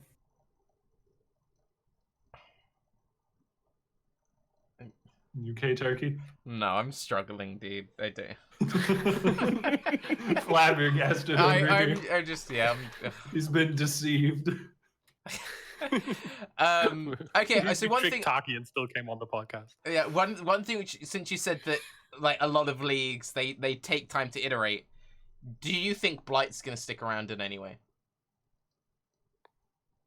No. I'm not really sure. I think it might be one of those where it eventually comes back in some form. Maybe what they could do, they just could like add blighted maps as a drop for like something, or like add it as like a delve node or something. I don't think it will stick around as Cassia become a master or something like that. I would be a bit sad for the anointing system, because I really think that's a cool thing that I like using in my builds in this league, or like in my build. I've only really played one character, but I've tried a few different anointments. But yeah, overall, I really like the content, and I kind of would love it to stick around, but I don't necessarily think it will. And I would understand if it didn't, because many people seem to be kind of like about Blight, and some really don't like it. And I wouldn't really mind if it didn't stick around. Would be a bit sad, but I think it would be okay still. Blight, I would like to see blighted maps show up on Xena. Hmm. And that was Ooh, that about would the be end cool, of yeah. the implementation. Other than I really do like anointing. I think it's fantastic, but I would be happy to lose that. And as much as I love Blight, I don't expect it to stay because of performance mixed with reception. Blight feels like one of the first leagues in a little while that was designed with disposability in mind.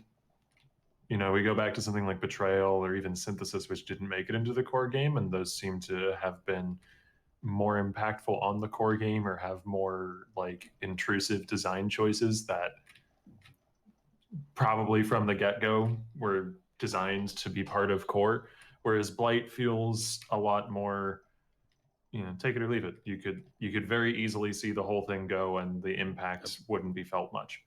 It is very separate from everything else. It's nothing that intertwines It's with any other compartmentalized. game mechanic. Yep.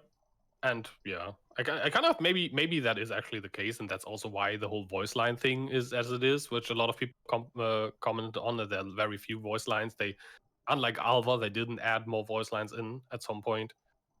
When that's something that like one of the main complaints people had about like the whole Cassia things. So yeah, I can see that they kind of like already phased out Blight basically in their planning. I just really hope we keep blighted maps. They're That incredibly would be fun. nice. I'd like them to keep showing up in Xena missions at the least. Yeah. Yep. I really love when I had some of the synthesis boss league, and those fights I never did them before because I only played synthesis like very, very briefly. I never really got to like fight any of the bosses or the cortex, and I had all of that happen this league, and it was really, really, really cool fights. And yeah, it's kind of like a cool experience when you find something that you know it's super rare, and like really different and fun content, such as synthesis bosses. Those boss fights are insanely good, by the way. Like anyone, I mean, you all probably all played synthesis, so it's nothing new to you. But those fights are like really, really awesome and really engaging, and actually very well designed from what I've seen. So yeah, I think blighted maps are also pretty damn cool. I hope we nice to see them around. I hope we see more fights like synthesis, and I hope we see more. Oh yeah. Like, I don't know, less compartmentalized leagues. I like Blight, but I want to go back to messier leagues like Synthesis. I want to go back to things because we were saying earlier that, like, I think Balor mentioned it, that Blight was, you know, people were happy that they were taking a step outside of the box, but I don't know that I 100% agree with that. In concept, in marketing material, Blight can be called Tower Defense League and all that, but it's not. It's just not. It's simple. It's monsters in a line. You know, maybe blighted maps are the blip on that particular like radar, but no, this league is pretty straightforward and simple. And I say that enjoying myself. I'm having a pretty good time, but I want something messy and complicated again. Honestly, yeah, what I feel they might be doing is that they're kind of like inching their way back into like more complicated leagues after Synthesis got like a pretty big backlash, and I think GGG got like a little scary. So Legion then was like super simple, and Blight is like a little bit more complicated. I'm really hoping that they do something way more intricate next league again, because as I said, I like varying degrees of depth in leagues, and like very varying degrees of like convolutedness, I would say. And Synthesis kind of like was like the maximum point. And also I think they learned a lot from Synthesis. So if they did like another Synthesis league that is just as involved as Synthesis is, and with as much intricate end game content, I think they now, with what they learned, still could make it more appealing to a mass audience and like the casual, quote unquote casual player, with like not making it maybe as dependent on third party sites, maybe not making it as like RNG based with like all the fragments and stuff, and like explaining maybe the end game content a little bit better, as in like how you, I think for example in the Synthesis in the beginning wasn't very clear how you actually manipulate the whole thing, so it was rewarding to a point where a lot of people were like totally put off by it. I think some discoverability is good, but Synthesis kind of like was like this huge convoluted mess to a lot of people. I just like looked at this, okay, there's so much stuff, I don't understand any single one of these pieces of the puzzle, and now I'm just like, whoa, I'm out of this. This is just too much. I don't want to like study a PhD in Synthesis to play this league. It was poorly implemented in a lot of ways. It was a bit of a rush job in a lot of ways, but there's something at the core of those more complex leagues, which is really what I play Path of Exile in the long term for. And I don't want to see that go extinct. I don't think it will, though. You know, I should probably couch my statement. Like I think GGG are well aware of that. And while we've gotten Legion and right after it Blight, both of which are pretty straightforward, there's some monsters kill them kind of leagues, I think that also has something to do with the fact that since this was poorly received in its time, and also 4.0 is coming up soon and ExileCon is soon, and they probably just don't have as much development time for convoluted, crazy stuff. So I don't think it's the death of that kind of mechanic. I just miss it. Right. So I have a question. Was I the only person that was disappointed when they showed us right before launch what oils we would need for every single passive on the entire tree. I was surprised mostly. I didn't expect it. I thought that would be kind of like the thing that we have to, but then it wasn't. But it wasn't. was looking like, really forward to- disappointed about it. It was a bit. It felt a bit weird. It Yeah, felt a like- bit un-PoE like. The synthesis was obviously too much for the crafting side of it, like that. The crafting side of it and how you had to figure that out, that was too much. I think for most people, I'm sure there were some people who loved it right off the bat, but for most people that was too much. But there's only so many nodes on the tree, and I feel like it would have only taken the community a week at most to figure it out. And Maybe figuring it maybe it was out part technical, is though. fun. Maybe it was a technical thing though. Maybe they couldn't make it undata mineable, and then they were just like, okay, then at least we post it on our side so people don't have to go to like a third party site that not everyone knows about. Maybe that was the thing. And like they basically were like, we put it in game on the passive tree so everyone can see it instead of just the people who know the third party resources can see it. Yeah. Maybe they didn't find a way to like hide it from data mining. If that's the case, I do think that that's the better option. You know, in Yeah. the same Yep. vein as they have their own official trade site now, so that they can have some say in that particular corner of the game as well. If that's the case for it, then yeah, I would much rather just give it to everyone rather than have that. Here's the small group of people who figured it out, and in 3 days' time, the rest of everyone will know because someone else will release it. But these small group of people who figured it out will make a bajillion mirrors in the meantime. Yeah, but isn't it like a redemption arc for GGG though? Because that's what Legion was, no? With the mix and matching, like it would have been the same system, and people were not very welcoming of the timeless jewels when it came to that. The whole like, put it in here, okay, it's not good. Try this one now. Try this one. Like it didn't feel rewarding, and this would be the exact same thing. Be like, try this with no cost. Okay, that's not what I want. Try this with no cost. That's not what I want. At least to Legion, there was a cost. So Mhm. I liked the Legion system. I know that you didn't like it very much, Raiz, but I what? I like it. What the fuck? I thought Wait, I'd like as well. we argued think- with it so many times on Baeclast where I was saying that I liked that I would like No. take the jewel, I'd log on to I random think- characters, and you were like, no, it's stupid. And I think it's not fair Excuse me? necessarily as a direct comparison between the two, though, because the anointing system is something that's introduced a lot earlier with Sister Kasha, and also is like something that can be used at a lot of different levels of power and isn't as build defining. Like, I don't think it's meant to occupy the same space that Timeless Jewels do, where Timeless Jewels are supposed to be like a build defining chase item for the end game, whereas anointments are meant to be just a bit of extra power on top. one thing I want to Build say, defining, gear defining. Build defining? I don't know. some of Timeless them jewels? can be. Timeless jewels? Yeah. The keystones? Yeah, you can build around the time. Like the keystones are very build defining. I mean, like you the glancing geared blows. around them. You Yeah. geared around them, but you didn't really. I would say that Divine And Flesh has defined my build pretty heavily. I've The invested block into a one lot of is Chaos huge Res as and well. max Chaos Res scaling. I guess. I've changed the entire tree and my anointment to account for glancing blows. Yep. I wouldn't have gone for block without it. I guess I don't know. The definition of build defining for me is more of a offensive thing to it rather than just the way you gear up your character. So So I build- understand what you guys are saying. Yeah. So build defining is just like large impact on the build overall. Build enabling would be a Yeah. thing it wouldn't work without. Yeah. It's There kind of you how go. I've always separated the terms. I wanted to Kinda like segue you build into around it, right? Yeah.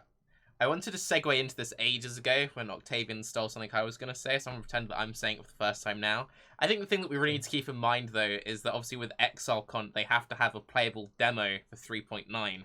So with that in mind, how sustainable are we finding the 3-month cycle, especially when we get up to the big patch, the 4.0s, the 3.0s, where you have that kind of like lull period of nothing's really going on? I'm fucking really tired of hearing we're working on 4.0 every time Yeah. anybody brings up any criticism of anything ever for like the last year. It's like 4.0. It's like, dude, 4.0 is gonna fix every single problem we have with PoE. Don't you I Like, mean, we're gonna downward find out in a start month. thing. We're gonna find out in a month Like, if it's true or not. but- We've and been then not play it for another year though. Yeah. It's Yeah. that horse is dead and buried, and we're beating it still. Like, how many leagues are we going to say it would be really nice if we had another league where they didn't do a big bombastic mechanic and they focused on polish? But they just can't with their current setup, and they Yeah, won't that's what- because their current setup is the optimal strategy that they found through testing to, make the money they need to make. Isn't that Blight League? And like, when you think about it, it's like not a lot of people are playing it. It's a good opportunity. Not a lot of development Wow, time went into it Borderlands very 3. clearly. Yeah. Yeah, like this was the league for optimization, by the way. Well, also, didn't feel also like the it. least optimized Didn't league feel ever. like it. But if that's true, then this would be the league where you have time to work on optimization, which would mean we would get it next league. Next league, yeah, not I this hope so. league. Well, the whole so the It's whole always point. next league. 3.9 is the next league. Also, to clarify, some people still don't know, there's going to be 3.9, 3.10, 3.11, and maybe a 3.12 before we get 4.0. We're not going 3.9, 4.0. Some people still don't know that. You have to clarify that out quite a lot. Look, it's like 2 years of. Okay, so 4.0 is coming up. 3.9, 3.10, 3. There's another year. There's like another solid year of Yep. leagues until we get.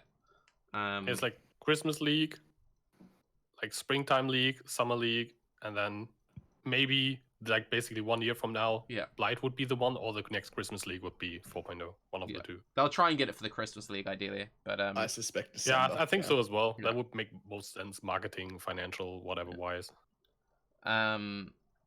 But yeah, it's one of those things where they're in an awkward situation, and also it might just be that I think like Bex is this holy being. I genuinely think Bex being on parental leave Yes. hit this league so much Parental leave. harder. Yes. No, yes. but like the reason why I say that though is a lot of people don't realize she's also a producer. She's not just PR.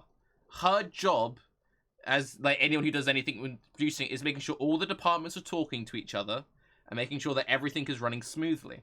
And not having that one person whose job it is to go, okay, are we on schedule? Like, is everything going okay? And the fact that marketing going into this league, like Natalie did a great job, but there was definitely a lot less hype around Reddit and everything. I don't know. I feel like we suffered a lot from Bex not being around for this league. I don't know. I thought it was Natalia. But also, yes, it is. It is. Sorry, yeah. Yep. But also, yeah. Okay, Like, Zaina, calm down there. All right. Yeah, you fucked that up pretty bad, to be fair. Yeah. what's wrong with Zaina. Zaina? What am I saying Zana. that wrong? Yeah, Zana. Zana. I'm gonna stick with Zana. Zaina. I like Zana. Sounds like a guy though. But yeah, like Uh, Natalia's been doing a fantastic job, but I don't even think she's attempted to. I don't think anyone can replace Bex in the way of PR. I've never seen any I other. mean, she's just so much company experience and is involved with the community. do well. It's That's not even just experience. She works outside of work hours. She goes like continuously. above and beyond to a Yeah, ludicrous she's like, doing- level. Yeah. Way That more is than true. her job entails when she's working. And so we haven't. Natalia's done a fantastic job of her job, and it's been good.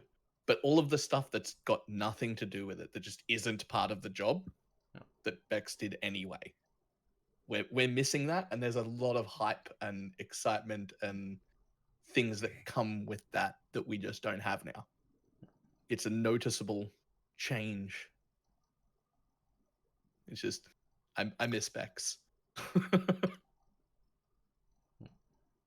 well, you're not getting her back, so fucking get used to it. Well, 12-7. Hopefully she'll be Back back eventually. for what 3.11. Yeah. Yeah, right. Come on, she's never coming back. No, don't. Wow, Fuck no, you, don't- dude. don't- don't do that. I would What is genuinely this? be so upset, dude. I just but Just come on. you could just go back to playing WoW. It's fine. This is we don't Get out of here. get out. The thing that I think of always is that one specific tweet that Bex posted like 2 years ago that was like, why the fuck would you ever have children? Like, why would me and a group of friends let a complete stranger into our lives or something like that, dude? And now she's like full baby mode. She's not coming back, okay? She's in baby mode, man. Give her a Baby year, mode. and I think she'll be like, I miss me some PoE memes. Because like it's one of those things, nursery memes. I miss my retards, you mean? Nursery memes are gonna be dead. Like, think about it, right? Like, the kid like gets to 1, 2, you drop it off at the nursery, you're chatting to other mums. They're gonna be normie as fuck, dude. She's gonna try and like I think fuck what with Raiz is them. trying to say is like But- second kid. No. Yeah. Oh. That mm, chaining the kid memes basically. mm. Like maybe Yeah. third. Like Gee, okay, if we start double dipping, If if we start double dipping on children, then yeah, it might be an issue. But yeah, I think that's kind of like the whole. uh, I've seen that around usually my gets it. friend circle a lot. Like recently, it's like the same age group, right? So that is the thing. Double dipping on kids happens a lot. It's like a year ago, you know, she's gonna be away for like a year, maybe a year and a half. She's gonna forget how much it sucked to not sleep. She's gonna be like, "Oh, time to get another baby," and then there you go. 3 years go That's how it by, works. and You've ruined everything. sorry, Balor Yes. Mage. Santa isn't What- real. That's what Well, it feels like right now. whatever happens, I hope she's happy. I hope she's doing well. I hope she's getting her sleep. in, but Absolutely. yeah. Yeah. Of course. But what was I gonna say? I love how dark that went all of a sudden. What? What? It's Having kids is not dark though. No, That's it not is. dark It at all. is. What It's the like, fuck? oh, it feels bad, man, dude. It just sucks for PoE. ultimate Like you nerd. lose one of the Ugh, best. having children. Yikes. The best Uh, members of GGG for PoE, like for the community, of course, that's like a sad part. But for her, it's like super awesome. Having Yeah, kids is it's a good super thing. fantastic. Yeah, no, sorry. Anyway, PoE. With 3.9, since we're gonna have a playable demo at ExileCon, 3.9, I can almost guarantee is gonna be fucking insanely levels of polish. Like, they've had that shit fucking ready to go in the bag. Like, we need this shit done. So 3.9 should be pretty litty. But 3.10, 3.11, 3.12, if we have a 3.12, I imagine it's just gonna be like more filler leagues. What are you giggling at? Are you not that optimistic for 3.9 or? Yeah, I wonder. I don't know. I think 3.9 probably has a chance. I think it will be definitely at least like a flashy looking league because they have to make like a splash with like ExileCon and December, yeah. revealing. It has to be a league that doesn't like fall short in comparison to 4.0 as much. I mean, it will of course be compared to like the mega expansion that everyone has been waiting for, unless it like disappoints, which I really don't think it or hope it will, and also don't think it will, honestly. And but 3.9 has to be a very like flashy and decent league, like more so than Blight and Legion have been. Yeah, but they're also How- doing the thing that you don't do that like so many companies have Double failed down, at, right? which is like, hey, we're doing a huge thing. We're Yeah. doing an entire convention for it, but also everybody that will cover it and will do any kind of promotion for it is getting flown out, so nobody's gonna talk about it online. It's like, I will, yay. There's yeah, I mean, I counted mean, I I'll talk about counted it. 20 streamers who are going. There's still quite a few streamers who won't be there. I'm gonna be uploading shitty YouTube videos on my phone, so you know. yeah, I mean, everybody's like, gonna try. I'm you just know, saying that it yeah. definitely hurts the exposure. Yeah. I mean, I think the bigger issue that 3.9 will have is what you said, it will be directly compared to 4.0. What league was it where we last had it? I think it was around when the Ascendancy reworks were going to happen. It's like, just as a league came out, they're like, this is what we're doing next league. And we spent the entire league just kind of like, yes. what patch was that? Oh, And they were like showing like Chieftain, like, and then a month would go by, then they would show like Deadeye or something. it was before the Ascendancy reworks. The one before the Ascendancy 3.2, some people are saying.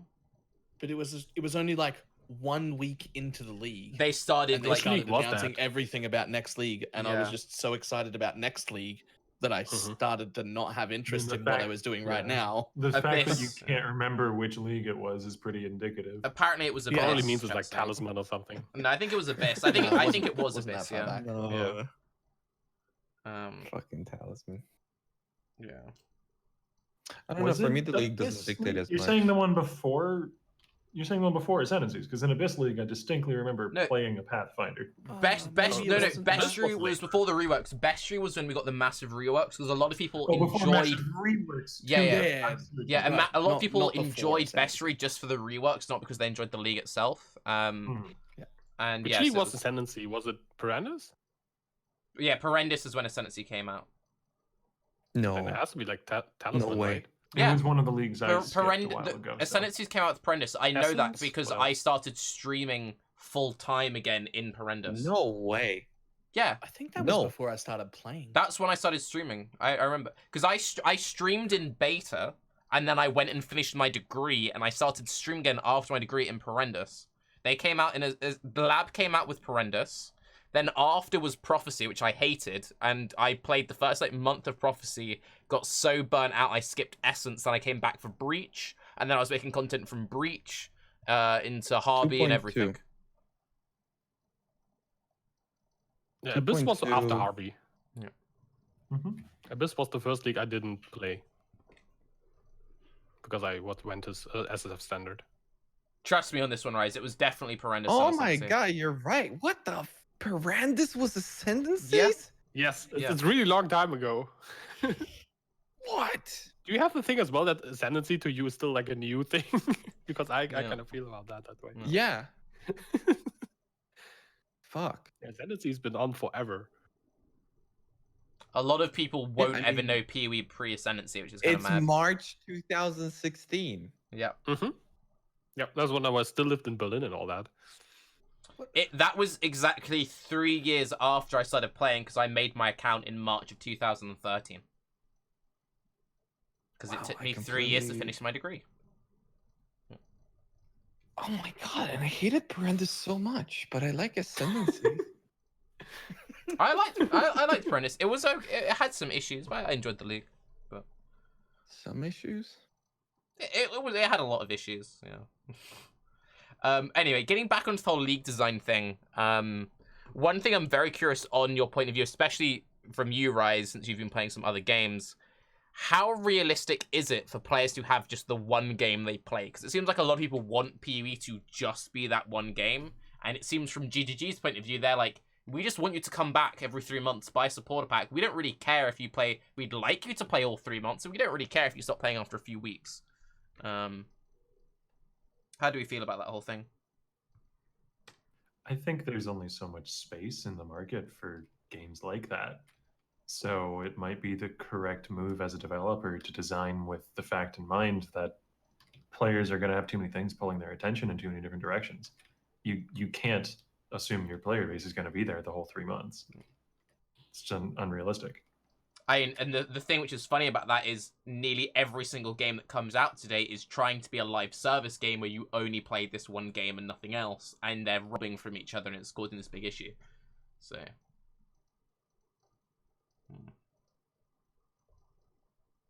I don't know. I'm not really playing much besides PoE, but then if I'm not playing PoE, I'm just not playing video games for the most part. I used to play like some League of Legends with some friends, but when those friends don't play as it now, then I just don't play League of Legends either, because single player MOBAs is not really, like, playing alone is not really my thing.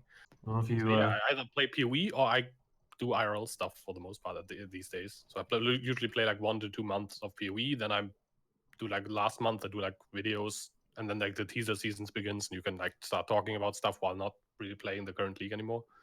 I'm trying to extend it. That's why I'm playing SSF again this league and played Trade last league, trying to see if I can extend it a bit, because while I'm playing PoE and while I'm enjoying PoE, I'm having a great time. So I kind of want that time to continue. So I understand while people are like asking, how can I enjoy PoE for longer? How do I do this? But yeah, as Ryzen has mentioned before, I have the same thing where I'm just at some point it's just like almost instantly over like a course of a few days, I'm like, whatever, and I leave. So yeah, but currently I'm still enjoying it. I'm thinking this time will be a bit longer simply because the SSF like drags out the progression a bit more, and I also just enjoy the progression more. But yeah, I think it is doable if you like a certain type of player, but for most people it's probably not realistic. For anyone who's in that camp where they're trying to extend the lifespan of a PoE league for themselves and make it more interesting. The way that I dealt with that for the last few leagues, as someone whose job it is to play the game, is to reset after maybe a month or a month and a half into the game and try hardcore or try solo self-found or try softcore, whichever one I wasn't playing at league start. That sort of soft reset can be a good way to get interest once more into the league. Particularly if you are joining into like a private league or something, because then you can have what feels like a whole different experience if you've got like turbo extra proj and that sort of crap turned on. It's a hard reset, no? I feel like the design is actually pretty good. The idea of it sort of intentionally gives people who want to have a break without really hurting their monetization by presumably any notable amount at all. Like if 50% of the people playing stop playing after 3 weeks, how much really do they lose if everyone still comes back next league? So if you spend the last month playing other games and then get excited to come back, that's probably fine, right? Like, I don't generally play other games. I usually play PoE all the way up until the end. Occasionally I'll dabble in some other game for like a week. But I think it's fine to have a break. Yeah, I think the problem just seems more intense to people in our line of work. You know, we're rubbing up against it every league as a matter of like course. It's a routine. We get to the point where we get burned out and we get there quicker than most because we play it so much. So really, we're looking at this through a skewed viewpoint. Yeah. Yoji's said pretty. Yoji's living life. He has a job he enjoys. Yoji genuinely enjoys his life. Yoji's a normie. Yeah. I'm kind of went to normie mode, but I still have the experience of someone who's played a lot. Like if you would have started, let's say, PoE a year ago, and you only played with a full-time job. I have had like 1.5 years where I played PoE as a full-time job, so I know a lot about the game. I've put a lot of time and researching time as well into it. I never really cared about like trying to get as fast as possible at like playing the game, like racing, all that kind of type of stuff. So it still takes me like 2.5 days or so to get to like decent end game levels. But I also just don't try because I knew it would also I do a lot of things I deliberately don't do that I know would make me burn out faster because I enjoy like progressing slower.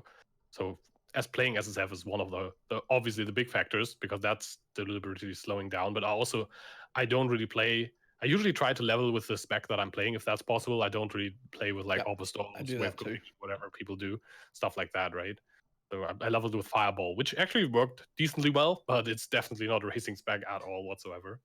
And stuff like that. I tried suboptimal farming strategies. I tried, for example, this league I farmed up my tabula with vanity cards and like super silly stuff. And it actually worked out pretty well, but it's not as good as like resetting Blood Aqueducts or whatever with a fast build. So yeah, I kind of plan around that on purpose. Quickly, Yoji, this is a question that I asked Octavian a while ago. Do you actually find your life fulfilling? Yeah, very much. At the moment, very, very much so. Yeah, fuck Yoji then. So anything he says... It's pretty... Yeah. It's pretty crazy. It's a big question. Yeah. Like last Friday was one of the best days I've had like in forever. And you know, like when we had like the whole kids meta, where like having a kid like changes everything, blah, people tell you that. And it actually kind of does, but I'm like, I don't think you like what people always try is like they try to talk people into this. Like, imagine if you had kids, like, trust me, you have to either experience it or you don't. It's not explainable, like how that works. And like I'm living now with my girlfriend and her daughter. She's 7 years old, and I had so much fun. Like last Friday we went to the like swimming pool, and she jumped from the 10 feet diving platform for the first time after like me trying to convince her that she can do it because she's a pretty damn good swimmer for a 7-year-old.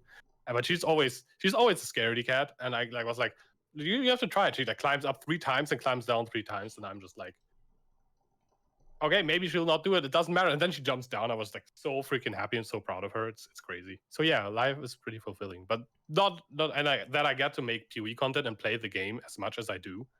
Like even though I have like full-time job, I try to stay healthy and in the gym at the same time as like having a kid that asks like me to do stuff and do stuff with her like enough that she actually is having fun and not feeling like I'm like trying to just rush some stuff that I do with her and just actually like invest proper time and give her the attention she deserves, as well as making videos, streaming, playing the game enough to actually have progression. That I'm able to do that is just insane fun.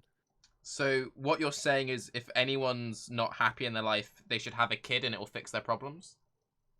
No. Yes. That's exactly Okay. not what I'm Next saying. topic. Next topic, boys.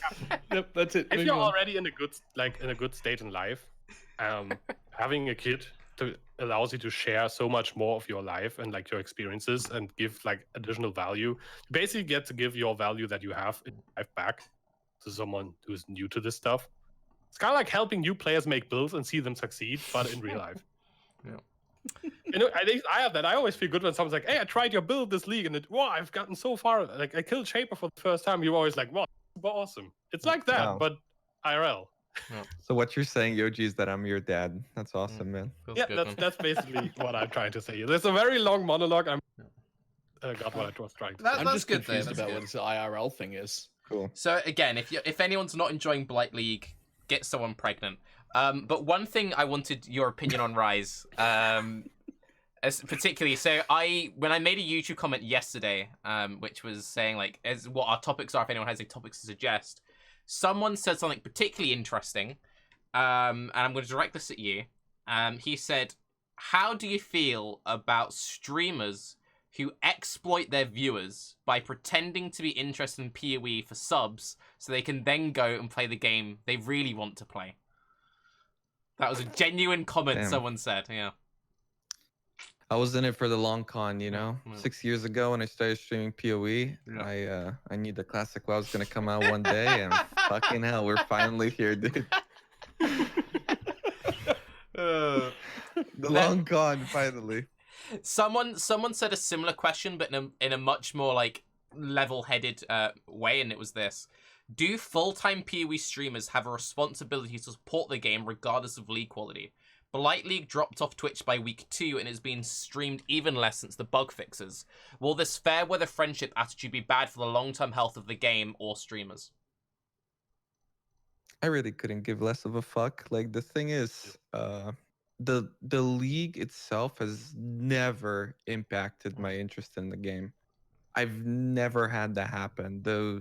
As much as I hated Parandis, for instance, I played the entirety of it all the way until the very last day.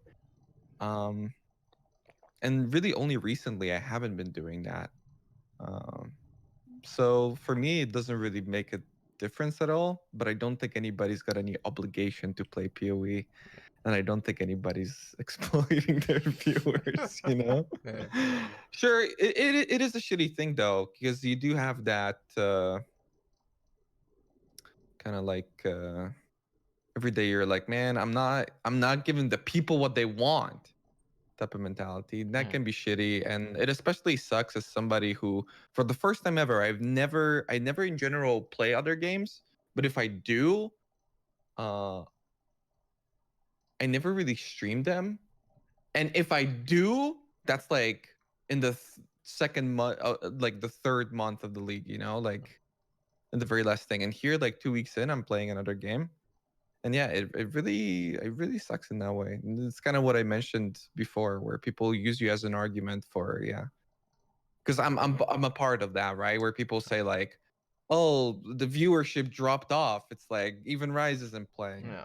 It Yeah, the sucks reason because I really Blight like must be Blight bad. as a- Raiz isn't playing. Niggy isn't playing it. Yeah. You're just a Yeah. person who sometimes wants to play something else. Yeah, pretty much. Whoa, And, did you just call Raiz a person? How fucking dare you? You Sorry, take that rat. back right now. to be honest, I am pretty mad about that. But yeah. Bally, I'm you more said mad that about your shirt now. you were quite interested in that topic. Did you have anything you want to say about it?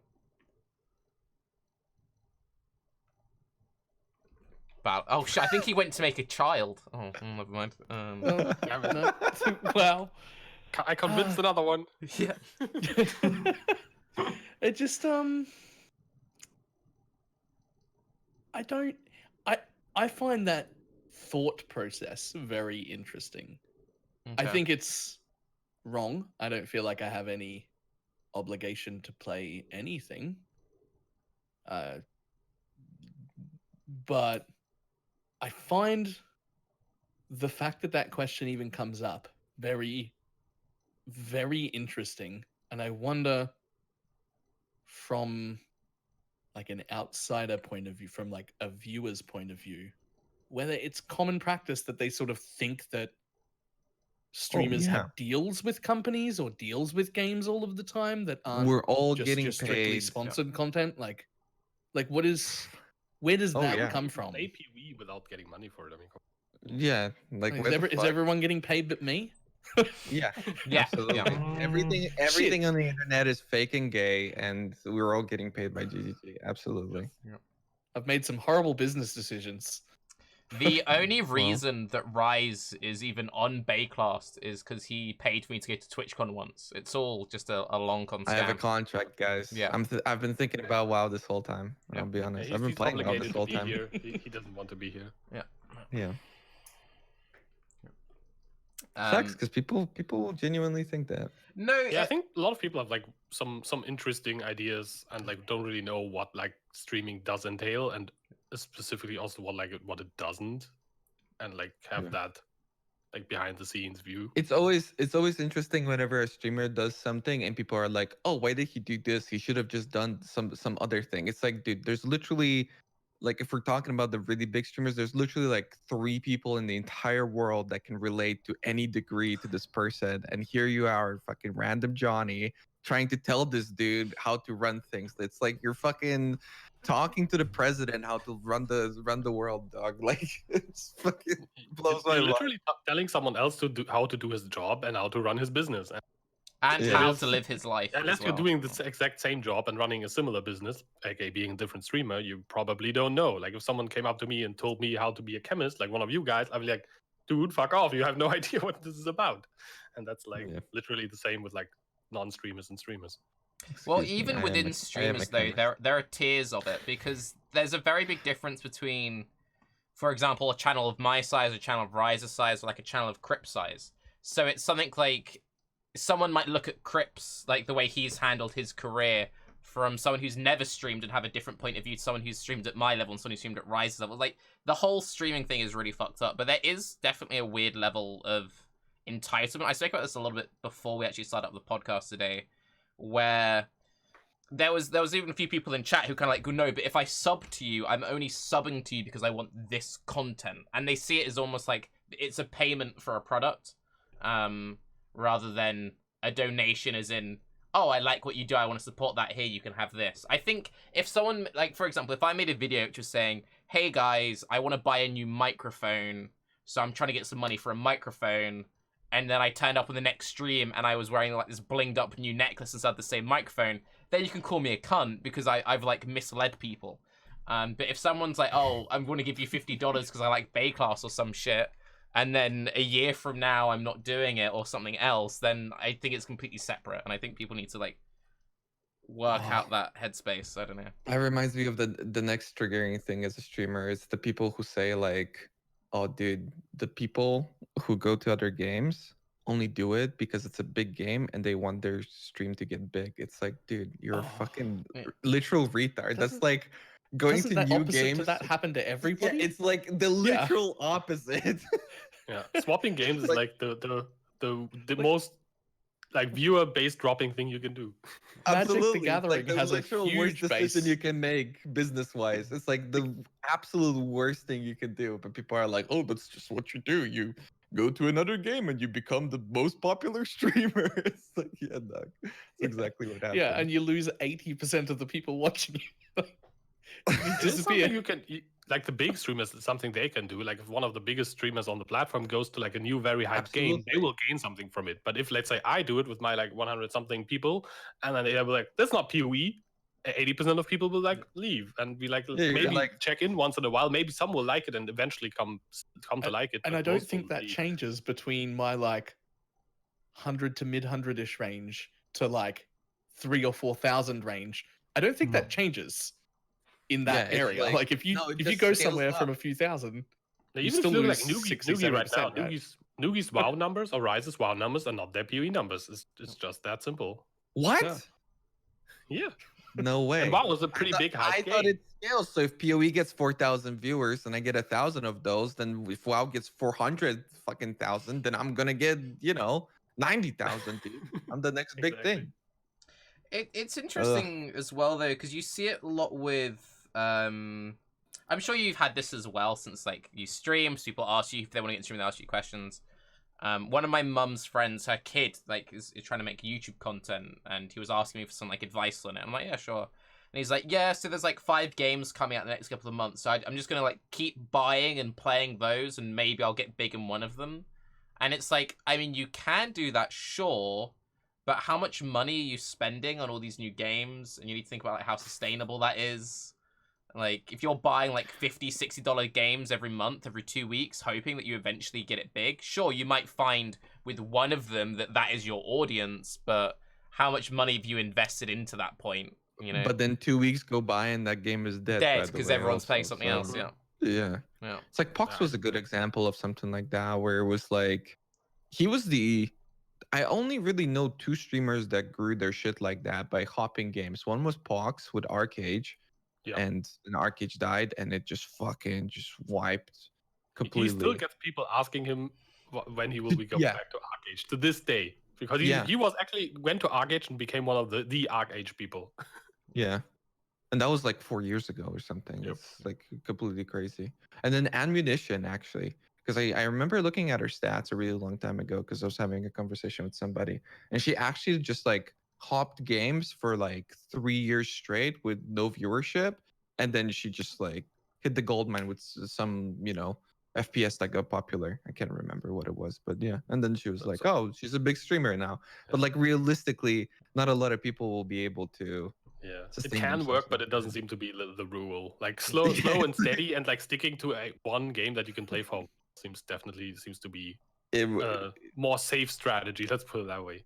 If you're entertaining, you will eventually grow your stream in a game like PoE, for example, especially where you have like a streamer community, podcast, stuff like this.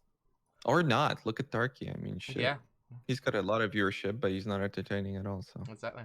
Yep. I wouldn't even say I have a lot of viewership, but I don't know. I think like another really good example of that is somehow he managed to host this podcast. Oh, man, right? It'll be okay, buddy. I'm sorry, Tarke. It's fine. It's fine. It's all right. I'm just gonna go make a few children off this podcast, and I'll be feeling good as gold. But that'll work. That always works. That'll bump me up. Yeah. But no, but like, because people always like use the same examples. Like, oh yeah, but like, what about soda popping or blah blah blah? Like, even people on that level, they still get trapped into games. Like, I watched a shit ton of Wreckful, and 90% of Wreckful streams were him saying, "I don't want to play Hearthstone right now, but I get less numbers than me playing Hearthstone." So it doesn't matter who you are and like what level you're at, you know. There are like that weights on you, and then you have less fun, and then more people point it out, and then you have less fun. The stream's less fun, and the less people watch. It's like endless cycle. I don't know. It's like eventually you will like still probably play a different game because it's not sustainable, I think, unless you like the type of person who can pull it off. But then if you're playing a game you don't enjoy for like 8 hours a day, might as well have like a normal job and play games on the side, right? I don't feel like that works. Everybody who tried that, at least in the PoE community, has always quit.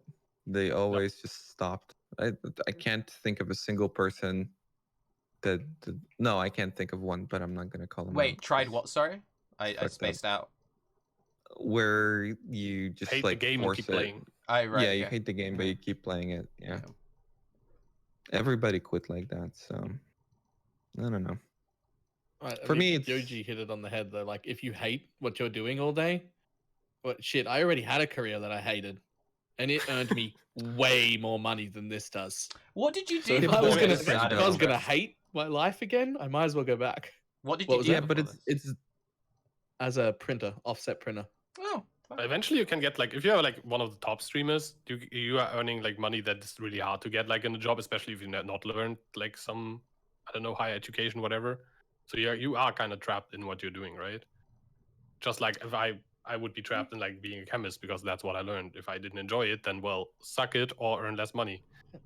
I mean, I would make career, more money working in Tesco than I do currently doing PoE. Yeah. I make in but a it's week at different my too, old job right? 2 months worth of streaming per week with no overtime. But I hated that. I hated it with a passion. For 10 years, I hated my life. How old are you? I'm happy. 31? I always thought you were like Fuck. 27 or something, dude. You're Yeah. basically dying. Thanks. Well, the thing is, it's different too, right? Because if you stream, at least for me, it's different. It's like streaming isn't playing the game. It can No. be like a part of it, but Yeah. you can. I can imagine you can hate the. I can't see it. If you like hate the For me, game, but then like streaming it. The Um, other way Play around this game this much without streaming either. Like I could not play this much without streaming. Streaming Yeah, no way. is the entertainment for that long. I can have the other way around. I can feel like playing PoE, but I'm not streaming it. That's what I have sometimes. I just like, I just want to kick back, relax, not like really talk to people. But I kind of want to play PoE, but I don't want to stream right now. That's what I sometimes have. That's why See, I don't play. always If stream I when do play that, I these don't days, play right? PoE. I play other games because sometimes I just want to Yeah, like turn same off. here. I just want to like disconnect. There's not enough Yeah, time in I the think day that's for kind me of to like why do the whole that. like full-time streaming didn't work out for me, because I still wanted to play PoE, but not like stream it sometimes. And sometimes I didn't feel like playing PoE or streaming it, and I still had to, and that kind of like annoyed me the hell out of me. You've been No, quite it's quiet, completely Octavian, different in for all me. of this. I'm curious what you think. On which bit of it? All of it. The last 2.5 hours to summarize the entire The whole podcast. pod- Start- Start at the yeah. beginning Yeah. and summarize everything up until right now. Yeah. Man. Blight League is dead. Everyone should play Classic. Okay. That's the podcast. Well, Raiz is Very good. ahead of the game. He's going to take advantage of Classic and have 10K viewers in the next 2 weeks. I'm the next Asmund Gold, Um, dude. Yeah. I'm Yep, already bolting. Look at me. Bald is the future. I'm working Just hard a on bit. this, dude. Every day, you know. See you guys on the next podcast. No, as dude. far as the streamer like life goes, I didn't really have a lot extra to offer there because you guys covered the typical bases. Like it's more stressful than it can seem from the outside. Like any other job, you can end up feeling a bit trapped in it. But I personally still wouldn't trade it for anything else that I've done before, because I've never worked a job before where I find myself waking up in the morning actually wanting to do it. And while that isn't every day with streaming, it's enough of the days that it's worth it. It's also not every day with any other job. Like I Yeah. currently really love the job I'm doing, and most of the time I wake up and like, oh yeah, I already know what I want to do. Excited for like some of the stuff I want to do. There are of course some parts that I really hate, and I think like anyone, if it's like making video thumbnails for YouTube videos or like doing some other stuff that you don't like about this whole streaming stuff, because streaming is not only streaming, right? But you have that in any job. So expecting streaming to be a job where like 100% of the time, 100% of the things you do will always be 100% amazing, it's just not going to happen. So that's the wrong expectation. If anyone tells you that their life is 100% happy 100% of the time, they're either lying or selling you something or both. Or could be they've on a got lot of some drugs. really good drugs. yeah. That as well. Look, aim for contentedness, Yeah. not constantly being ecstatic about everything.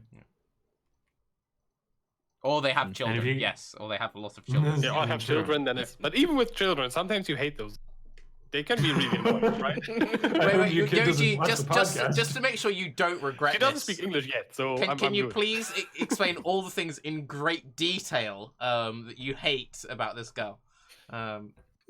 We're trying to get you back into streaming. We're attempting to undermine the other parts of your life that have pulled you away. Now I get it. Now I get it. I know. Like, for Next, the we'll most be part, discrediting your degree. for the most part, it's really awesome. Like there are of course some things that can be really annoying. Like when I'm trying to stream and she's just not going to bed, so I can't stream.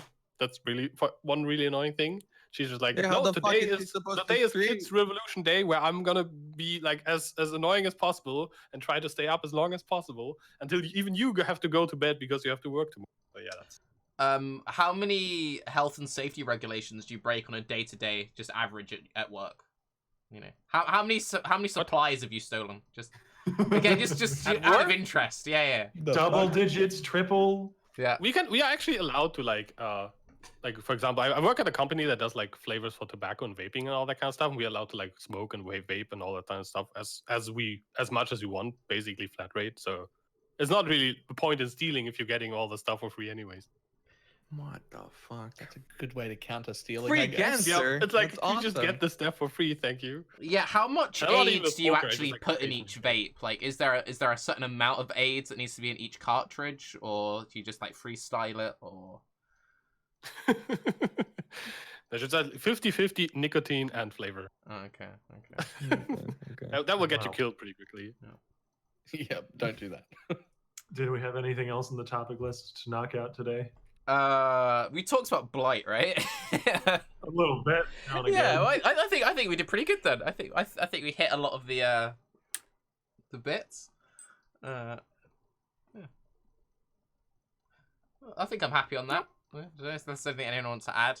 Can I go play WoW already? Come on. Okay, you can go play. How does it feel to be the shortest person in the room? Oh, how tall are you, Balor? 6 even? 6 even. 6 foot. Oh, well then me and Balor are the same Just height on. then. So then I'm the joint What? shortest person in the room. What do you 'Cause- mean? You're Everyone fucking else huge. here? Raiz and me are both like 6'3". And roughly. Octavian's like 6'5", so yeah. Mhm. Turkey's like my height. What the fuck? I'm not that Tarke tall. it's not like they're like short or anything. It's We're just all I've tall. explained this before, Raiz. The thing is I have okay-ish posture. I stand up kind of straight, and you stand up like this. So next to each other, we Guys, don't look that Tarky's had different. this exact conversation with you before.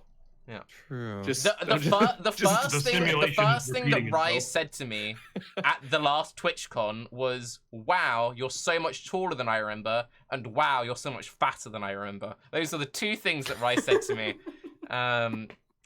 So yeah. Also, thank you very much for the 10 gifted subs. That's very kind of you, Square. Yeah. So. Hopefully, I'm even taller and even fatter at ExileCon. That would be the dream. Yeah. I can promise you I am, so hey, we're good. Okay. Have to fit into the WoW gamer meta. Ask Raiz. Oh, this is a theory that I have, Raiz. I Mhm. think you thought I was someone else. When we first met in No. Berlin, I think you confused me with someone Absolutely else. not. You left This an impression, conversation has dude. happened before too. Yes. Balor, I don't know if Between you've those two. realized if every single Baeclast is the same conversation. We've been milking this one conversation for 48 episodes now. Like, we don't have any new content here. And there's another 52 coming. We're gonna hit 100. See, I was gonna say that Tarky left an impression because of that weapon elemental damage thing. True, But, true. Now, Oh yeah, you the burning arrow, right? Yeah. I remember Yeah. that. Yeah. no, we've talked about Burning that. arrow guy. And now it also works, so nobody's gonna get the joke anyway. Oh, that was good there. Talking about PoE meetups, like TwitchCon 2020, by the way. Yeah, I'm going. Yeah. They've announced the Who's- dates. What, you're for it, not haven't they? going? I've spoken about this before. I got like really depressed after the last TwitchCon. I like meeting the people. I don't like the TwitchCon stuff. You know what I mean? Can Emily come? You don't have to go. Just let her come. Yeah, she can go, I guess. Yeah. Yeah, Yeah. good. You'll allow it. That's very kind of you. Hey, I think it's very important that in 2019 that all women in the world are allowed to ask their boyfriends for permission. I don't think they should have to wait for permission. No. To be fair, I do Bold and think brave. that Emily's the one wearing the pants. In that Emily relationship. definitely is the boss in our relationship. She definitely is. Anyone Let's who's be met honest. Emily is aware of the fact that she calls the shots. Yeah. She fucking wears the pants in every relationship that I've ever seen, dude. Emily's a boss. Yeah. Hopefully, And that's a promise, I Yuji. think- hopefully I don't get an angry Yeah, message. if I can afterwards. make it work with work, like December will be finalized vacation plans, and then I'll know if I can go. But looks good so A far. promise. Okay. What is it? I don't Amsterdam, know right? When? Yeah. Hmm. It is, but I don't know when. But I definitely can't warrant a trip like that yet. That is Yeah. Just go. What do you Really mean? hard. That is- EU might be a bit much. just that's a lot of money that is slowly dwindling. I mean, Listen, dude, we're coming to your stupid convention, yeah. so you should Look, go to if us. I Come on. can, look, this is the thing, Balor. This is the thing. If I can afford for GGG to fly me to New Zealand, then you can afford to Yeah, come to Europe, okay? Listen, Just I actually almost didn't couldn't buy afford it. to go to New Zealand. That must be really Yeah. cool for It's you, like a though, the 2 fact that it's actually It's something like a you can go 2-hour to. flight. It's fantastic. Yeah. It's like the first time I've been able to go to a convention that I've wanted to, because they're never down here. What dates are you in New Zealand for? I have no idea. I mean, I booked. I just don't know. I don't remember. I'd have to look it up. Oh, actually, okay, this is one thing, just to make this podcast last even longer, that I'm very Coffee says 14th curious. to the 20th. 14th, Can't be 20th, right. apparently, okay.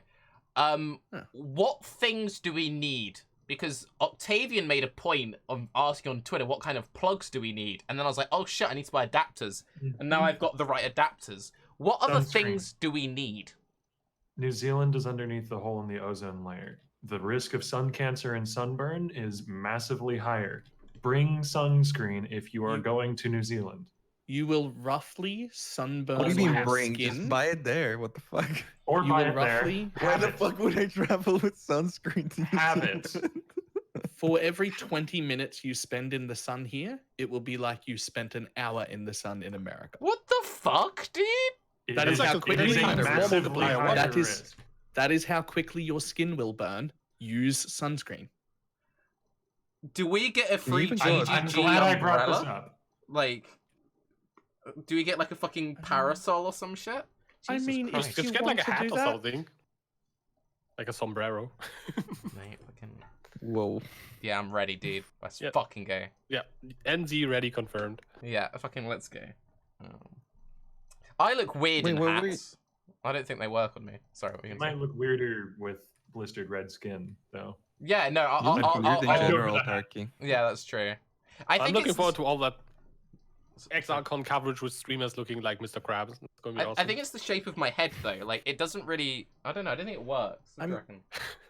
No, that doesn't. I mean, maybe it's the headphones as well. No, I Does think the headphones does not really go help? well. To the head. Tarky's superpower is to take any conversation and make it about the clothes he's wearing. And Yeah. He look like kind a of guy looks in a like a hat. trucker. Oh, But dude, the can I headphones get got a a truck? hat on. I think Just it's the not hat. working It's the hat. He looks like a trucker. with it. Yeah. Yeah, I got an 18 wheeler. You know, kind of a big deal. Lesbian trucker. Yeah, that's the vibe I'm going for. Oh yeah, I can see it now. Yeah. I actually ship soy. I drive it from one side of the country to the other. Yeah.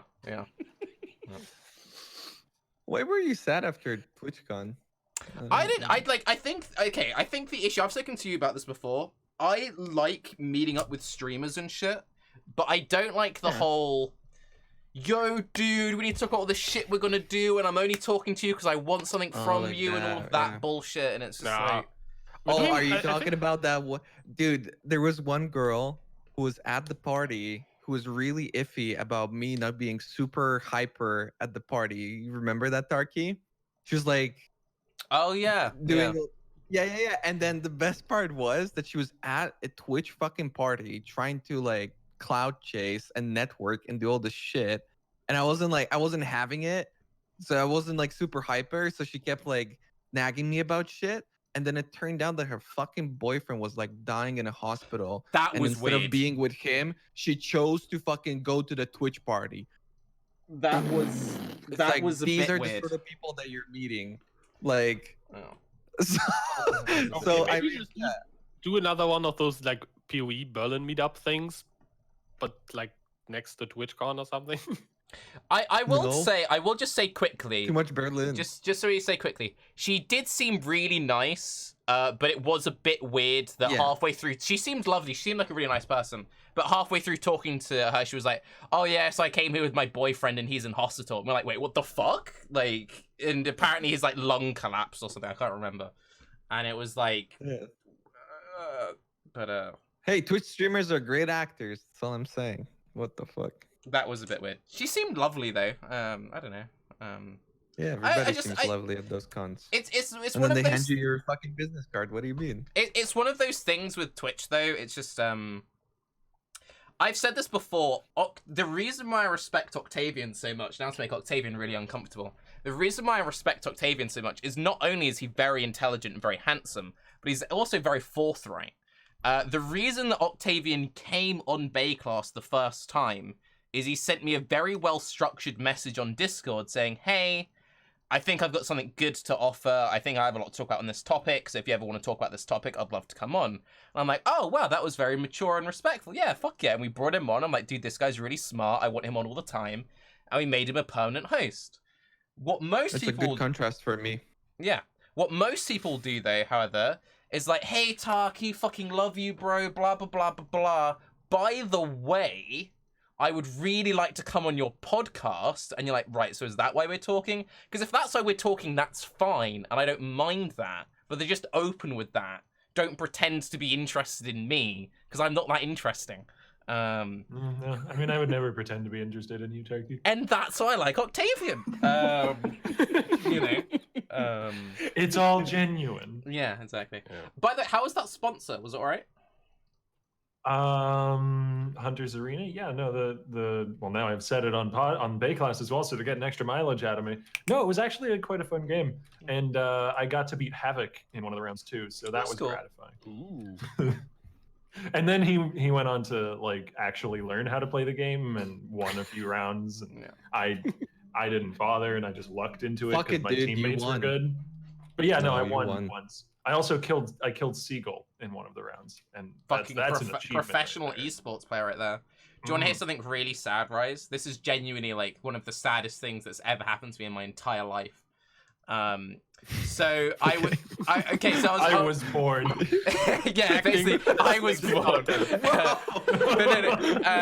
Okay, so I was in Ireland visiting Emily, and then I got back. And the day I got back, I was like, I was checking my emails, I was catching up on stuff, and I'd missed a $1,000 sponsor for a 2-hour stream, and I was like, oh fuck, I really could have done with that. And I was upset for like a day or two, but I got over it, and I was like, fine. But I sent them an email, and I'm like, oh, just in case this thing's still running, I'd love to do it. And I was streaming PoE. I know, weird, right? So anyway, so that's where I went wrong. I was streaming PoE. And then they messaged me like, hey, actually, the sponsorship's still running if you would be into it. So I'm like, oh, shit. So I get really excited. I message them. We have like 5 emails back and forth. And then it's like, just before we sign the contract, just to confirm, you're in the United States, right? And I'm like, no. It's like, oh, sorry. Yeah, we're only letting US streamers do this because the devs don't want lag. So... I no, hate it. no bueno. Oh. So then It happens all the time. It's happened to me like 4 or 5 times now. But I managed to get onto Discord with Octavian. I gave the sponsor to him, so now he did the sponsor. So at least like it went to someone. But It's the worst. Yeah. When like a dev Buying- can't fucking have one person to communicate, but instead it's like it goes through like 3 different companies before it gets to the dev, and you just end up in situations like that. It's Yeah. the fucking worst. It's Well, like you weren't even actually eligible to begin with. Yeah. Like, yeah, Yeah. Why do you exactly. even? and it was the Like, thing as and well. you give us that- a list of your demographic. It's Yeah. like, oh, not enough people watch from the US. Well, go Mm. fuck yourself, I guess. Like, And it was the Jesus fact Christ. that I was bummed out on it, but I like came to terms with it's okay to then, oh, it's happening again. So I was like, fuck yeah, dude. And then I was like, oh. So yeah. no, you're right. That's way worse than being born. Yeah, I know, right? Absolutely. That's easily the second most depressing thing. That it was that sponsorship, then being born. So yeah. Blight I is a wonder when great you're gonna league. I recommend cut this everyone thing. plays it. Yeah. And yeah. Wait, that's the end? I thought you were gonna cut it like 30 minutes ago.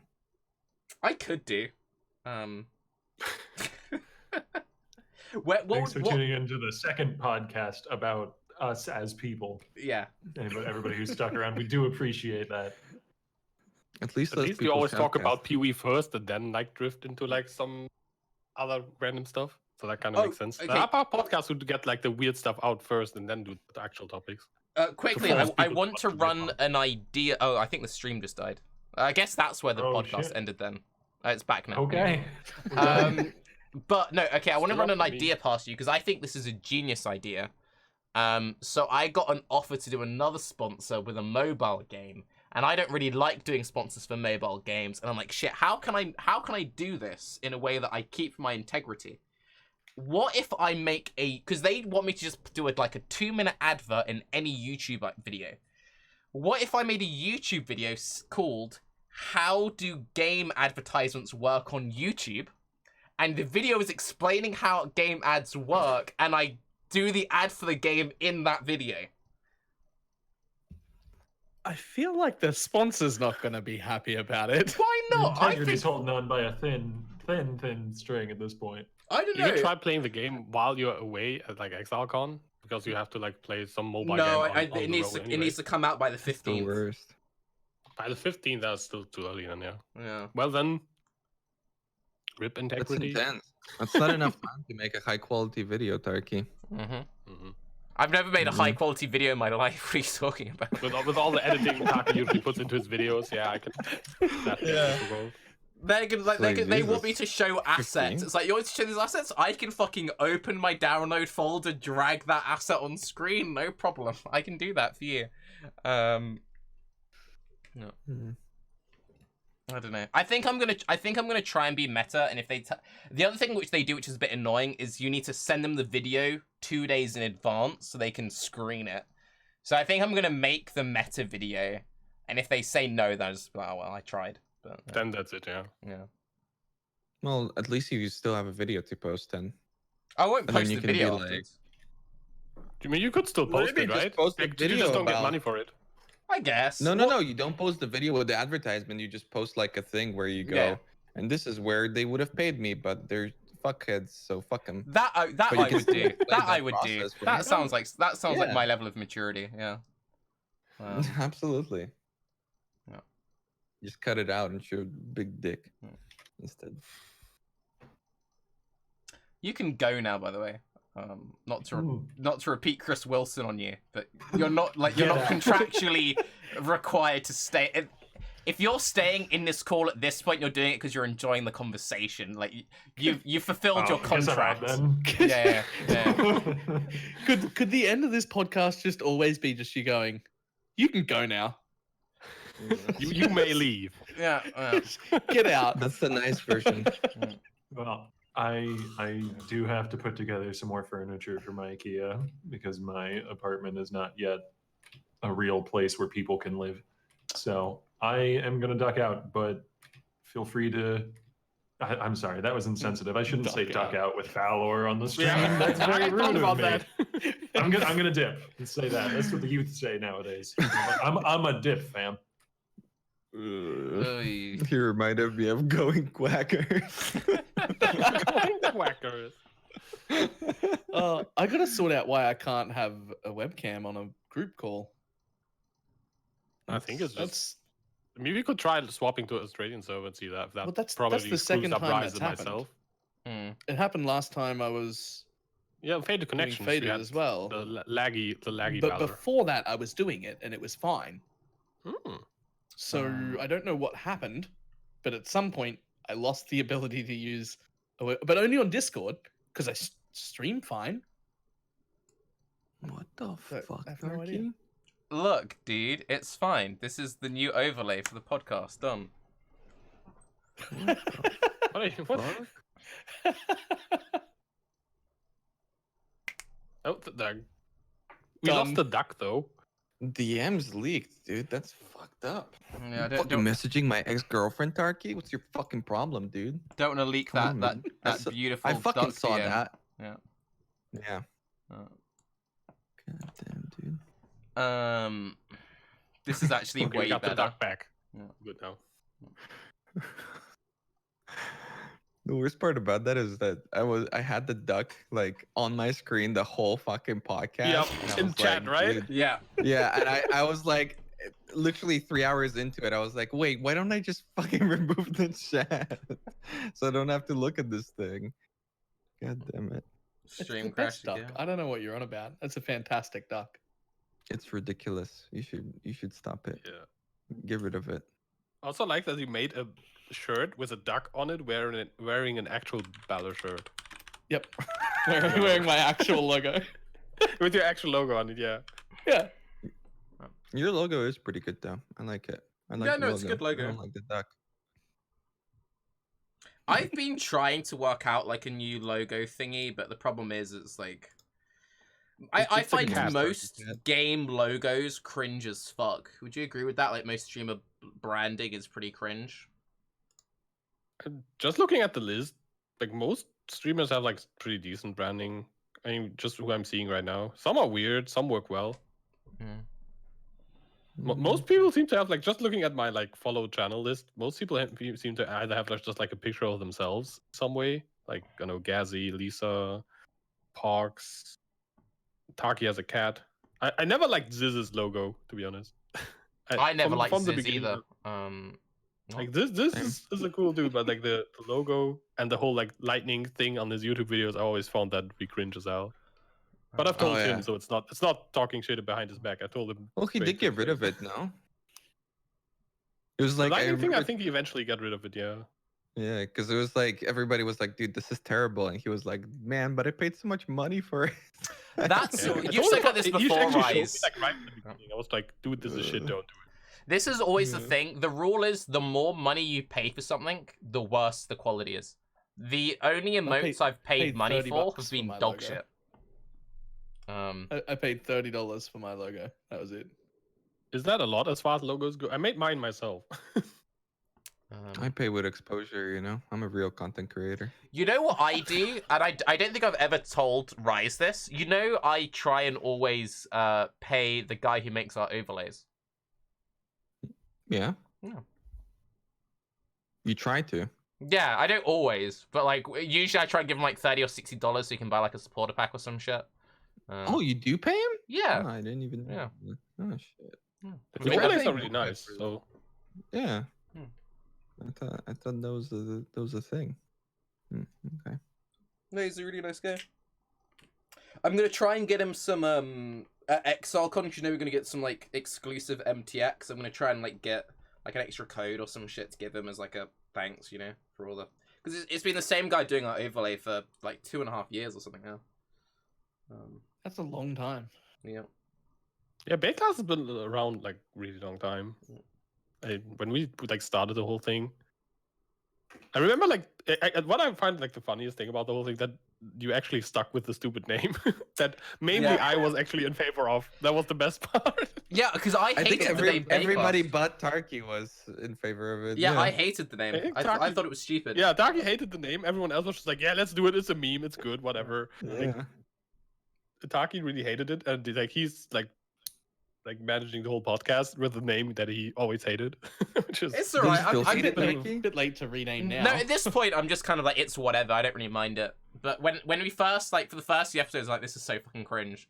But I think it kind of works that it's cringe, to be honest. I think you just lead into the cringe. And yeah. It also kind of like sets up the tone for what people need to expect from this podcast, right? Yeah, but also Bay never got cringy. It's like every meme gets really cringy. I feel like Bay never really reached that threshold of like, this is too cringy to be. it's a good thing Yeah. we're not like, Who's That Boy podcast or some shit, or like, What Up Classed.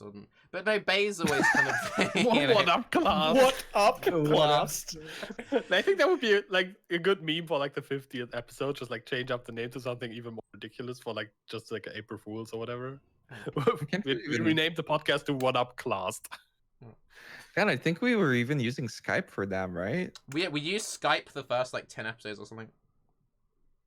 Yeah, I think the Discord thing wasn't ready yet. Yeah, they The didn't. Discord They voice. didn't have voice and video.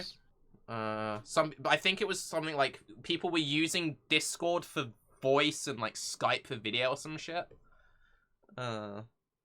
So I I can't was remember like, any of the other names. There were some other names that were good, but I can't remember. there I think was, On the thinking list back, that we but, had? yeah, there Yeah, were some you okay have the ones list? in there.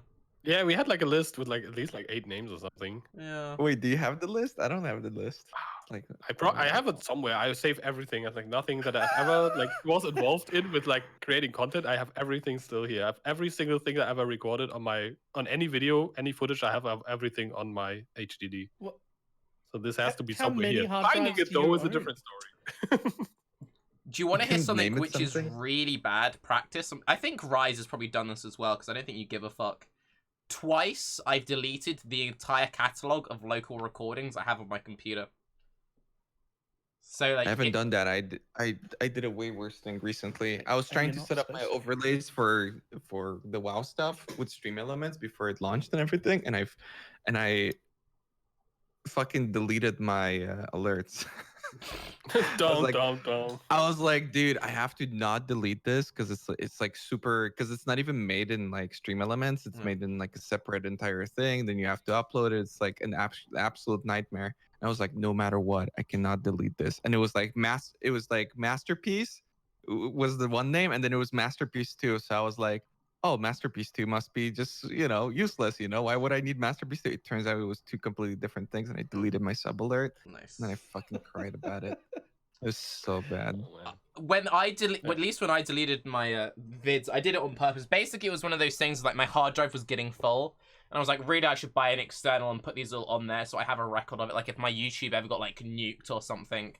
And then I was like, do I really want shitty old build guides from Breach? Like, it's kind of cool to have them, but am I ever going to watch that? And I was like, fuck it, just nuke it. So I just got rid of it all. And realistically, you could record those videos again in like 3 seconds anyway. Yeah, exactly. The only things... The stuff that's actually on YouTube, I don't keep because it's on YouTube. I could download the video from YouTube basically, but I like all of the footage because if I ever like talk about something that I did before and I want to put some footage just in the background, I can always take like if I want to talk about old Ground Slam, I have like footage of old Ground Slam and even the Ground Slam before that, which was like the super shitty animation. I could talk about that. Could talk about Pirandas, put up some Pirandas footage, whatever. Yeah. Am I doing everything wrong? When I'm done making a YouTube video and it's uploaded and finished, I just delete all the stuff I was using to keep my hard drive clean. Yeah. Just once it's on YouTube and I'm sure it's there, I'm just like, right, done with that. See ya. Okay, so the reason why that's bad is let's say that your YouTube channel got like deleted. Then it's like, how do you get that stuff back? Like, that's what I'm talking about. Like, I should save VODs of all of Baeclast, because that's really the only thing I'd want to keep. I should have all the Baeclast stuff saved. I don't necessarily care if I lose the other shit.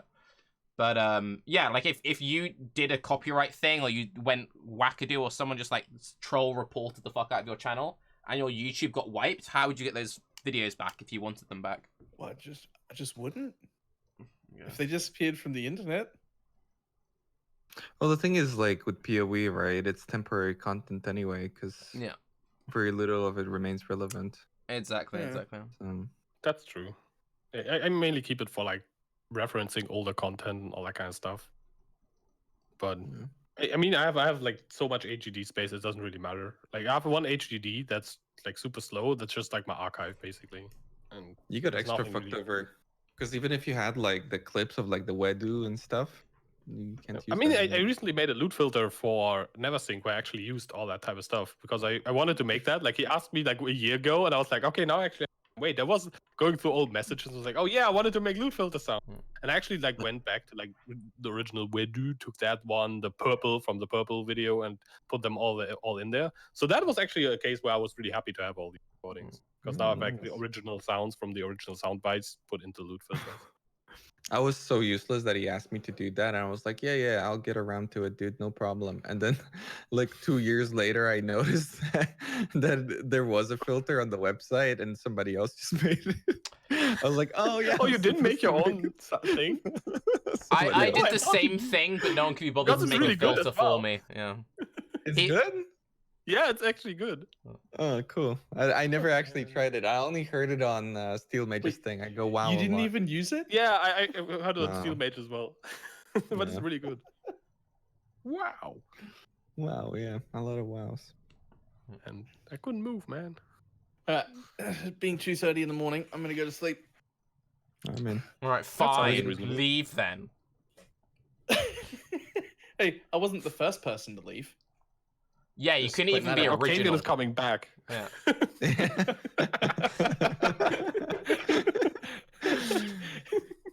All right. Anyway, I do have to head. I gotta get to sleep. All right, thanks for coming on, dude. Catch you later. Thanks for having us. Us? I'm waving, but no one can see it because my camera's shit and doesn't work. So just imagine a cute little yellow duck waving. It's fine. Oh fucking hell! Right, okay.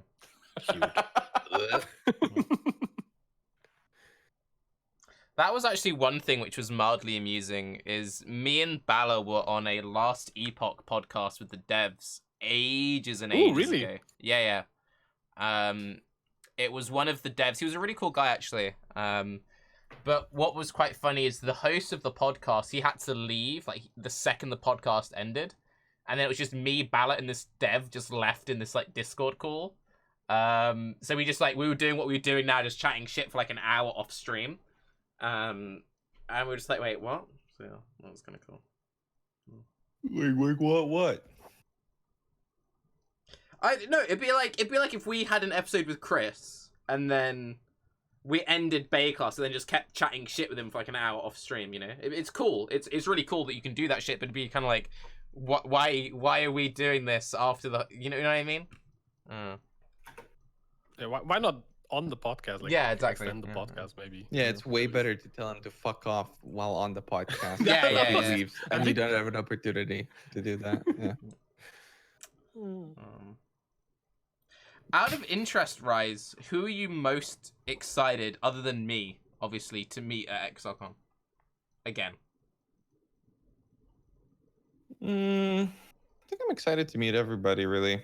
Like, somehow I look forward to meeting Quinn. There's nobody that I'm not. Oh no, there is one guy that I'm not excited to meet. Who's that? Tarke. It's gonna be, no, it's gonna be awkward. I've met Tarke enough. Tarke's nice. But then, yeah. Everybody else. Not there. Yes. But I meant Should like, win. is it more like devs you're excited for? Is it for like streamers or? Devs? I don't know. I feel like the devs hate me. Because like, I feel like the devs got the most impression about like what I like and don't like about PoE in the period that I really didn't like it. And I remember talking to Bex where she was like, "Yeah, I thought you really fucking hate this game." I've "No, had that conversation with Bex about you. So yeah. Yeah, I can imagine. Bex really didn't. I never actually. There's some like a few PoE streamers where I had the impression at some point, and a lot of them actually like don't stream PoE anymore, or don't stream at all anymore. But like with you, I never had the impression you actually like hated the game. There were some periods where there were some things in the game you really didn't like, and some balancing decisions that really annoyed you. But never like you never really hated the game as is. Oh no, they but, thought that he like genuinely hated the developers as people. Like Yeah. I mean, I can see that. You know, I tried to cut back on that, but I can see how a lot of my comments in the past could have been like that. I was definitely like attacking them as people rather than like the game. It is very immature, very silly. I regret doing it, but I mean, it's not like I can take it back. So I mean, I try and read less, but I still read plenty. But I get it. I think everyone as a streamer has that point where they're kind of like, they either go, I'm gonna go full toxic, or they're like, you know what, maybe I should try and do less of this shit. Well, like the thing is, yeah, for me it was. Yeah, I just really wasn't happy with the game, and then, but I wasn't happy with the direction of the game, but I still really enjoyed the game. So I can totally see. I'd be mad at myself too, in hindsight. And now I'm a little bit more chill, about it. But like the complaining part has always been part of your content, right? Yeah, true. I definitely cut back on the complaining as well, but I used to complain a lot more. But I complain less, but still complain a lot. By normal human standards. You complain less, a lot less for you, but not like normal standards. Yeah, that's true. I don't know. I mean, you're not like Project PT levels of complaining, so that's always a thing. Which is pretty funny because I always got along really well with PT, but I could totally see why a lot of people totally don't. Yeah, but it's the same thing as it is with Morse. They have a lot of stuff to say that makes a lot of sense, but then they say it in a way that really they just pushes don't people present away. it well. Yeah. Mm-hmm. Yep. I feel like that was the same case for me, where I just really fucking yelled for a long time about stuff that I was angry about, and then 1% of it was like truly valid to a developer, so they would just be like, yeah, this guy's a fucking asshole. I always really respected what Moores had to say, but the problem is that because of the way that Moores would say it, people would just tune out like halfway through. He'd be like, all right, fuck this, Yep.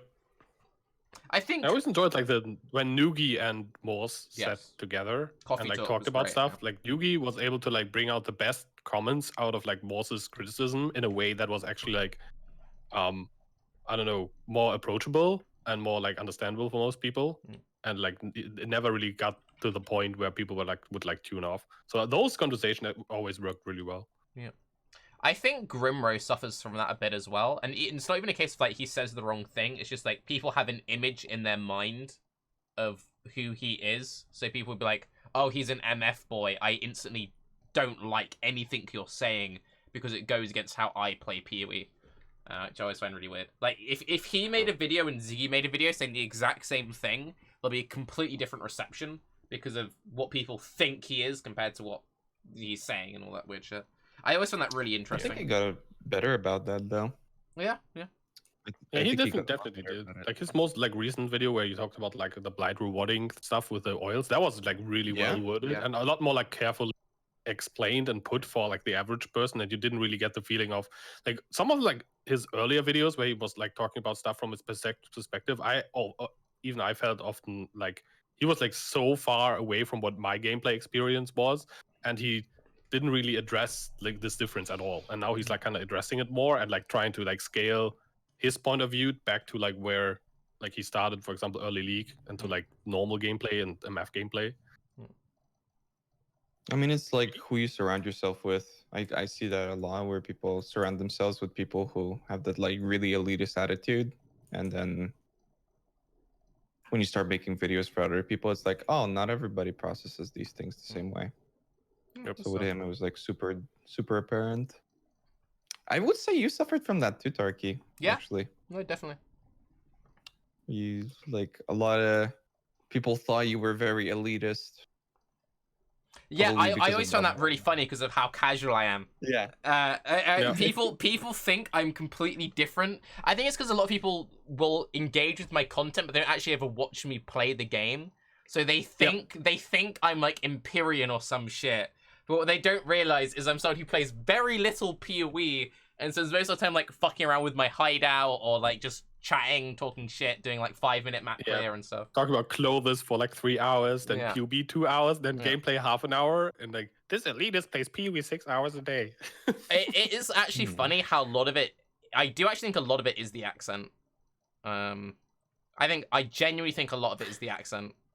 Well, But then on the other hand, a lot of people don't even get where you're from, which is also not understandable to me at all. Like people thinking you're like American or whatever. no, I the best part was Okay. that on State of Exile you had your I head, had the like, fucked up. webcam. Yeah. Yeah, you had like the fucked webcam, so it looked like you were just like this the whole time, and everybody was this fucking motherfucker looking so posh, That was posh and hilarious. elitist guy. For So a anyone who lot of doesn't people know, disliked you. I had one of those webcams where it didn't have a stand or anything, so I had to like balance it on the top of my monitor.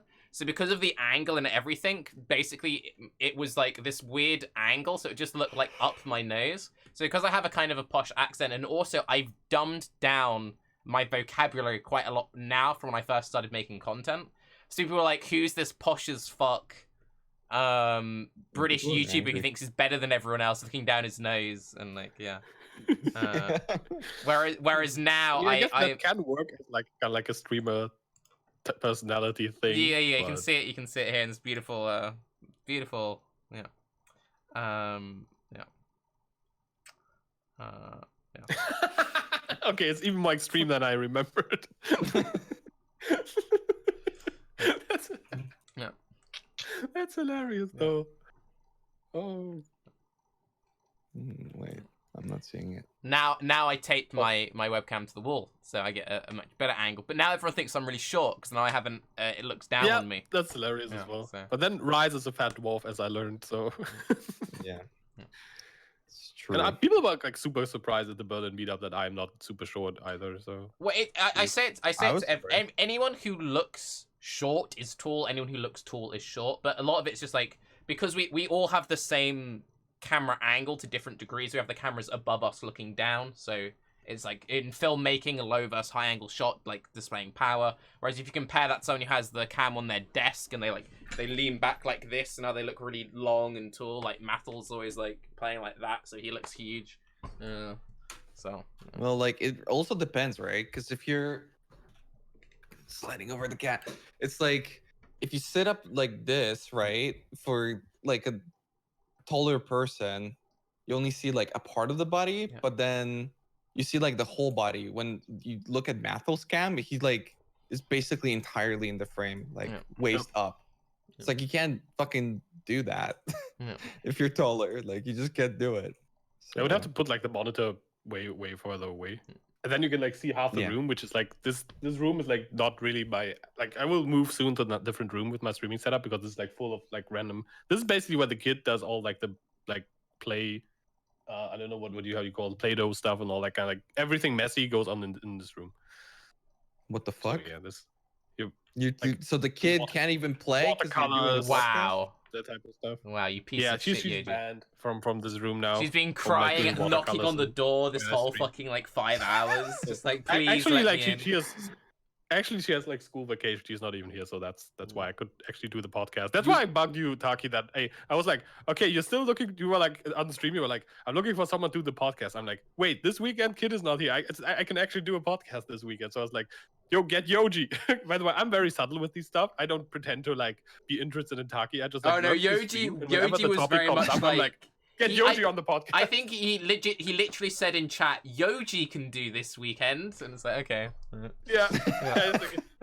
And then you brought it up later again. I was like, I have this glaring hole on Sunday in my like planning schedule and my calendar that would really fit well with like a Baeclast. By the way.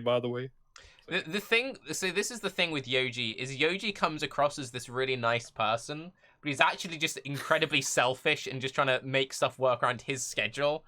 But yeah, it works. I mean, I have to. I have like so much IRL bullshit going on. So I'm sorry, what can you Yoji. Not all of our lives are as interesting as yours. You know, do? Then get to it. Get some kids. You know how it works now. get the kids. Yeah. Yeah. So, just out of Yeah, interest, Raiz, Yeah, Cat Master says that's exactly how I came on Faded Connections as well. I just asked him, "Hey, dude, can I come on the podcast?" that's It good. works. It's good though. It's good. Are you now I mean, more like why- pumped to play Blight now, or are you just like right, fuck it, UBRS, let's go? No, I'm done with UBRS finally. Oh, okay. What do you need now? I need BRD, oddly enough. I need a lot of BRD. I have a lot of my pre-bis left there. Well, a lot. I don't have that much pre-bis left. I've been looking forward to playing PoE for a while now. It's like every day. It's like it's just that in PoE I need like something to do. Yeah. Like I want to play the game, but I need to have something to do. So I have to come up with that something to do. While in WoW, it's like I know what to do, so I just do the WoW thing because I'm a lazy fuck. Yeah. But then I'm running out of things to do, so soon I'm going to have to decide on something to do in WoW. Therefore, I could just decide to do something in PoE instead. and then What do you that's mean easier. with like something to do? I mean, It's like I need a goal. I need I need something to like get really excited about. Like I don't know, Like a new race SSF or like a certain build or something like that. And I have those things, I guess. That's why I've been looking forward to playing it. But it's like every day I just wake up and I'm like, maybe a little bit more WoW. I have Something the like same that for thing. me. I always have a lot of fun for the first couple of months of like a WoW expansion because it's like I've got to get to cap, I've got to get my reputations, I need to fill in these slots, and then you fit it all in, and you're like, okay, I've done the raid once. Do I really want to be doing this on farm? Not really. And then you're kind of like, So yeah, I've been trying to work out what I want to do before ExileCon. I'm either gonna keep fucking farming Alva and try and get these fucking trap gloves, or I might just go to hardcore and start again. I'm not sure. you could also convert to trade, right? But I could. The problem is if I convert to It trade, kind of feels like giving up, right? it feels like giving up. But also, if I convert to trade, I'll buy the things I want, and I'll be done in like a day. I'll be like, okay, I've got it now. You play the build for 2 days and be like, well, Because the reason why I'm still playing this character is because I want to get the Blight boots and I want to get the trap gloves. Once I have the gloves and the boots, I've got no reason to play this character anymore because I've done everything. So I want. Don't you have like a goal of like something you want to do, like do an Uber Elder with it or whatever? I've killed the bosses. I've killed the bosses on a fucking 4-link, so that's not an issue. Alright, yeah. So the only other thing to do would be to delve with it, but it's not really a delving character. Yeah, And- traps during Delve, I don't like it. And it's not like a zoom character, so you're not gonna want just like endlessly grind maps with it. So yeah, I might make a delving character. I literally haven't done a single Nico mission this entire league, so I've just saved up a shit ton of Nico missions. So So you could make a Delver, I guess. yeah, we could make like use the new Raider. The Raider's meant to be pretty good with like the evasion and everything. Could do. Tarke playing a Raider, that would be a pretty good meme, to be honest. I played a Raider like 2 leagues back or something. One didn't thing like which it, is right? really funny though, and I found this hilarious. So when the whole like Raider is faster meme first happened, there was this one guy who makes Pee-wee guides, who's kind of well known-ish. I wouldn't say what his name is. And he was in my comments saying, "You're fucking wrong. You're an idiot. There's no way that Deadeye could ever be faster than Raider." Blah blah blah. But of course he was wrong because Deadeye was so much faster than it. But he also posts on Reddit Streetwear, and he posted a picture of himself, and he was wearing a Raiders sweatshirt, which is like some sports team or some shit. And I'm like, yeah, well, a fucking idiot would wear that, yeah, so it's just kind of like, so. It's a good meme though, the Raider. Yeah, Raiders Fast is a good meme. Yeah. Raiders Fast is a good meme.